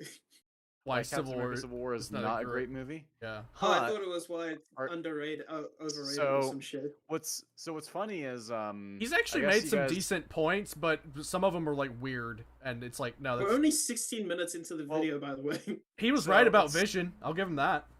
So then, once I came in, I guess there was more of a willingness to concede that Civil War is not as great. Actually, no. I wanted to just hear what you had to say about it because a lot of the times you notice things that I don't, like with Spider-Man. So I was wondering what you thought because you got an eye for tentacle blades, hence you being the person that literally coined the term at this point. Not to take away credit from Southpaw, but I've literally been arguing the tentacle blade thing this entire time. Mm-hmm. No. I've been agreeing with most of what I said. I was wondering what other people had thought about it, if there was another perspective, because the three of us weren't getting anywhere. Like, does anybody else have like something to say about this? And Southpaw wanted to. Two of us were getting somewhere. So yeah, I guess the other thing is there is a tentacle blade in the Lagos fight with Crossbones. Literally, it's a blade. Oh, that's the blade? Yeah, he has his own tentacle blades basically, and there is a point where I mean, there's a lot of instances of people closing the distance on Natasha in that fight, and Crossbones drops her into a truck and then drops a grenade in there rather than just killing her with a tentacle blade or one of his pistols. And then there's two guys that just so happen to be in that truck. They don't shoot at her, and then the grenade blows up, which would fucking liquefy her insides. Yeah. She would be No, dead. doesn't she put someone's body on top of it? Doesn't she? She would be It liquefied. doesn't matter. She gets blown back into the At truck. the very least, she would have a broken rib or a sprained Does something. she? Correct me if I'm wrong, but doesn't she seem like she's hurt after that? No, not No. hurt. Broken. Like something is- would be broken. She should be hospitalized after that. She is in a very small enclosed space where a grenade goes off. It doesn't matter if you put a person in front of you, you're gonna get fucked up Yeah. to the point of at least Not to mention, hospitalization, if not Her you're dead. hearing is gone. Her hearing is gone. She's Yeah, her deaf hearing's- for the rest Yeah. of her life. All right. Let's Yeah. compare it to First Avenger, where like he jumps on the grenade. That's different because that's a big, wide open field. Like it's Mhm. not. And everyone runs away anyways. Yes. Mhm. Not to mention the way. So this is actually something I learned a while ago. The way grenades explode is that they don't cover a large area around it. They explode upwards, where something like a mine explodes around it because of Mhm. the way it's designed. So grenades, that if you sit on top of a grenade, you're basically reducing the amount of damage it causes because all of the damage goes upwards instead of around you. No, that's if the grenade is on the floor. If you throw it into the air, then obviously it's more circular in terms of where it explodes. But that's the way grenades are designed, as far as I can recall. And Yeah. Jumping on a grenade will most likely save the people around you. It'll kill the person that jumps on the grenade, of yes. course. But the people that are around them will still get hurt to some degree. Have you seen the MythBusters Yeah. episode where they tested this? That's like they showed that everyone still gets shrapnel in them, but they will survive. They'll have one in their leg or Yeah. So Black Widow should still have shrapnel in her, and she just doesn't. She's able to take on a couple guys It in was the Natasha marketplace. Yeah. Yeah, it's bad. It's Doc bad in Doc Black Ock Widow. levels of plot armor. It's bad in Black Widow, and it's bad in Civil War too. Yeah. Unfortunately. There's actually an issue that we've pointed out in Civil War. There's also an issue in Iron Man. Do you guys know what that is? Oh, when he flies out of the thingy and he falls and he doesn't die. Yeah. Oh, and the regular suit that he builds The in the Mark cave. I? Yeah. That he's Not just Yeah, that that's one, what but I also the just Mark III. The tank shell. Oh yeah, the tank shell. Yeah, I forgot about the tank Wow. shell. Not to mention the how tank shell. how did that guy get that lucky of a shot with that tank shell? That guy's a god. Like Bad writing. he just blows No, Iron Man think out of the it's- sky. I think it's fine that he hit the tank shell. The fact that Tony survives twice is not. No. Him hitting that shot, hitting a flying object with a tank that does not have heat seekers, is an incredibly good shot. This man should be on the Avengers. He's such a good shot, right? Well, yeah, Well, he was on the the only Avengers. reason There's a I'm little okay. piece of him on The only Tony's reason I'm shoulder. okay with There's him a little piece landing of him that in his shot. arm. The only reason I'm okay with him landing that shot is because it is logically possible, and if you remove it, the only thing we Very lose slim is just, possible. well, very yeah, slim. but it's not like a massive plot thing. The only thing it affects is it just creates a hole where Tony doesn't die. Like if you remove that little clip, the only issue you have is why is his armor scorched? Yeah.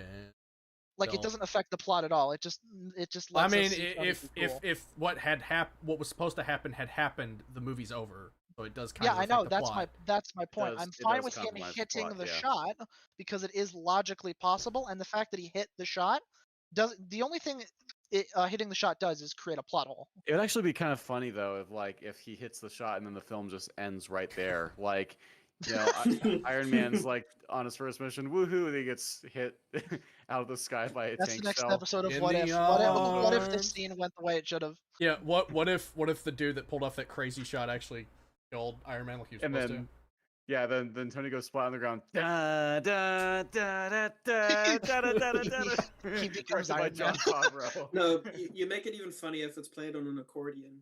to? Yeah. Not even No, played no, well. no, not not- even played well on an Accordion, accordion. It's play, just play it on a kazoo. no. Play it on On a flute.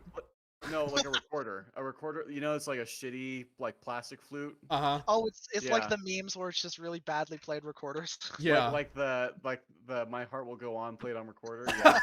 That was always good. But yeah, you're right. Huh. But back to the airport. Yeah. Or back to the Accords, or wherever the hell we were. Well, I think I think we should probably end the Accords discussion. I think we're stuck. And speaking of end, I do have to go. We've been going on for like 3 hours. And well, yeah, that too. I think we should stop. I agree on some of what you brought up of the Accords. Some I don't, and I agree on a lot of the stuff you brought up in the fight, the airport fight, because it's the airport fight is pretty indefensible after all the things I've heard that pile up. Like it's. I concede on a lot of it. I don't concede on some of it. It's kind of like the train scene where it's like, sure, I'll let it slide. I'll let that slide. Okay, now we're getting to the point where there is no way that it's possible. That's not possible. No, can't do that. Yeah. It is a fun fight if you suspend your disbelief to the nth degree, but it is not written logically consistently. Nope. Yeah. If all the characters, were behaving correctly, if they were using all of the gadgets and abilities to the fullest functionality, then Iron Man's team wins by a landslide. Mm-hmm. It is not in their favor. I remember, like, before the film came out, I was like, these teams seem kind of unbalanced. The only heavy hitter that Cap really has is Wanda, and maybe Ant-Man. I actually, people were just like, yo, where's Hulk and Thor at when this trailers first came out? It's like, bro, whoever they have on their side, I don't know. They're definitely going to be on Cap's side because of Ross's relationship with him. The other team just loses. Actually, very good question. Who would win, Thor or Vision? I don't know. Well, what does electricity do to Vision? That's not. God damn it, man. Actually, we also okay. There's that, but Thor or Vision can lift Thor's hammer, so I don't know what that means. Well, yeah, but Thor has full control over it. He can just go, give me my hammer back, asshole. Yeah, he's so powerful, Thor can rip hammers out of Thor's Vision's hand. not technically a person. He's more like an elevator. Yeah. I mean, I guess that, like, Thor would probably be on Cap's team, and I would see Hulk maybe being on Iron Man's team. I'm not sure. I think Hulk would be on. If Hulk was in this movie, he would most likely be on Tony's side because of the guilt. Yeah, he would because he wants to control. What the fuck? Okay, no. Think about it. Yeah, I guess you're right. But then again, Hulk is also like a separate entity from Banner. So, dude, that would be weird. What if Hulk was on Cap's side, but Hulk. Yeah, that would be fucking cool. It would be. That would be awesome. Natasha is on Iron Man's team. Yes, but at the same time, how cool would it be if Banner was agreed with Tony, but Hulk agreed with Cap? That would be so cool. That would actually be kind of cool, right? Like, let's say that Banner is just himself for most of the film. Then we get to the airport fight. Hulk comes out, and then suddenly Hulk goes on Cap's side, and like Team Iron Man is like, "What the fuck?" You're supposed to be on our team. Stop it. That could radically affect friendly fire smash. It could radically affect their state of mind as like in the fight, and they'd be like kind of caught off guard, and there'd be a great chance to I don't know, for Team Cap to overpower and overwhelm Team Iron Man. Yeah. I think there's a lot of missed opportunities in Civil War, as there are in the MCU in general. Quite frankly, I actually think now that I think about it, I actually think Thor would be neutral. I don't know if Thor would actually get involved. The whole. I think he would side more. Remember with the skit that they did right before Ragnarok came out, where him and Banner like aiming on the Civil War that's happening. I feel like Thor would kind of be like that. Which, by the way, I love that video. That video's funny. That video is awesome. I need to rewatch his movies, but what's Thor's opinion on earthly governments? He considers them to be tiny and tiny. Yeah. Well, yeah. In Avengers, he says they're petty. I doubt he would care. He'd be like, whatever.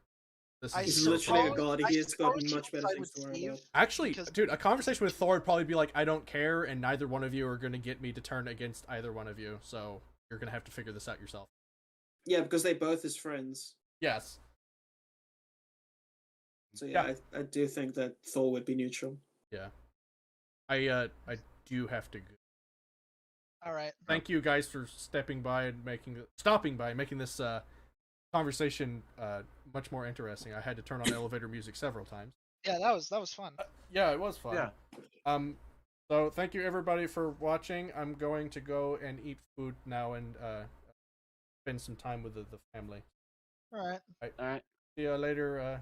Goodbye. Bye. Oh wait, before you hang up, right? Like you can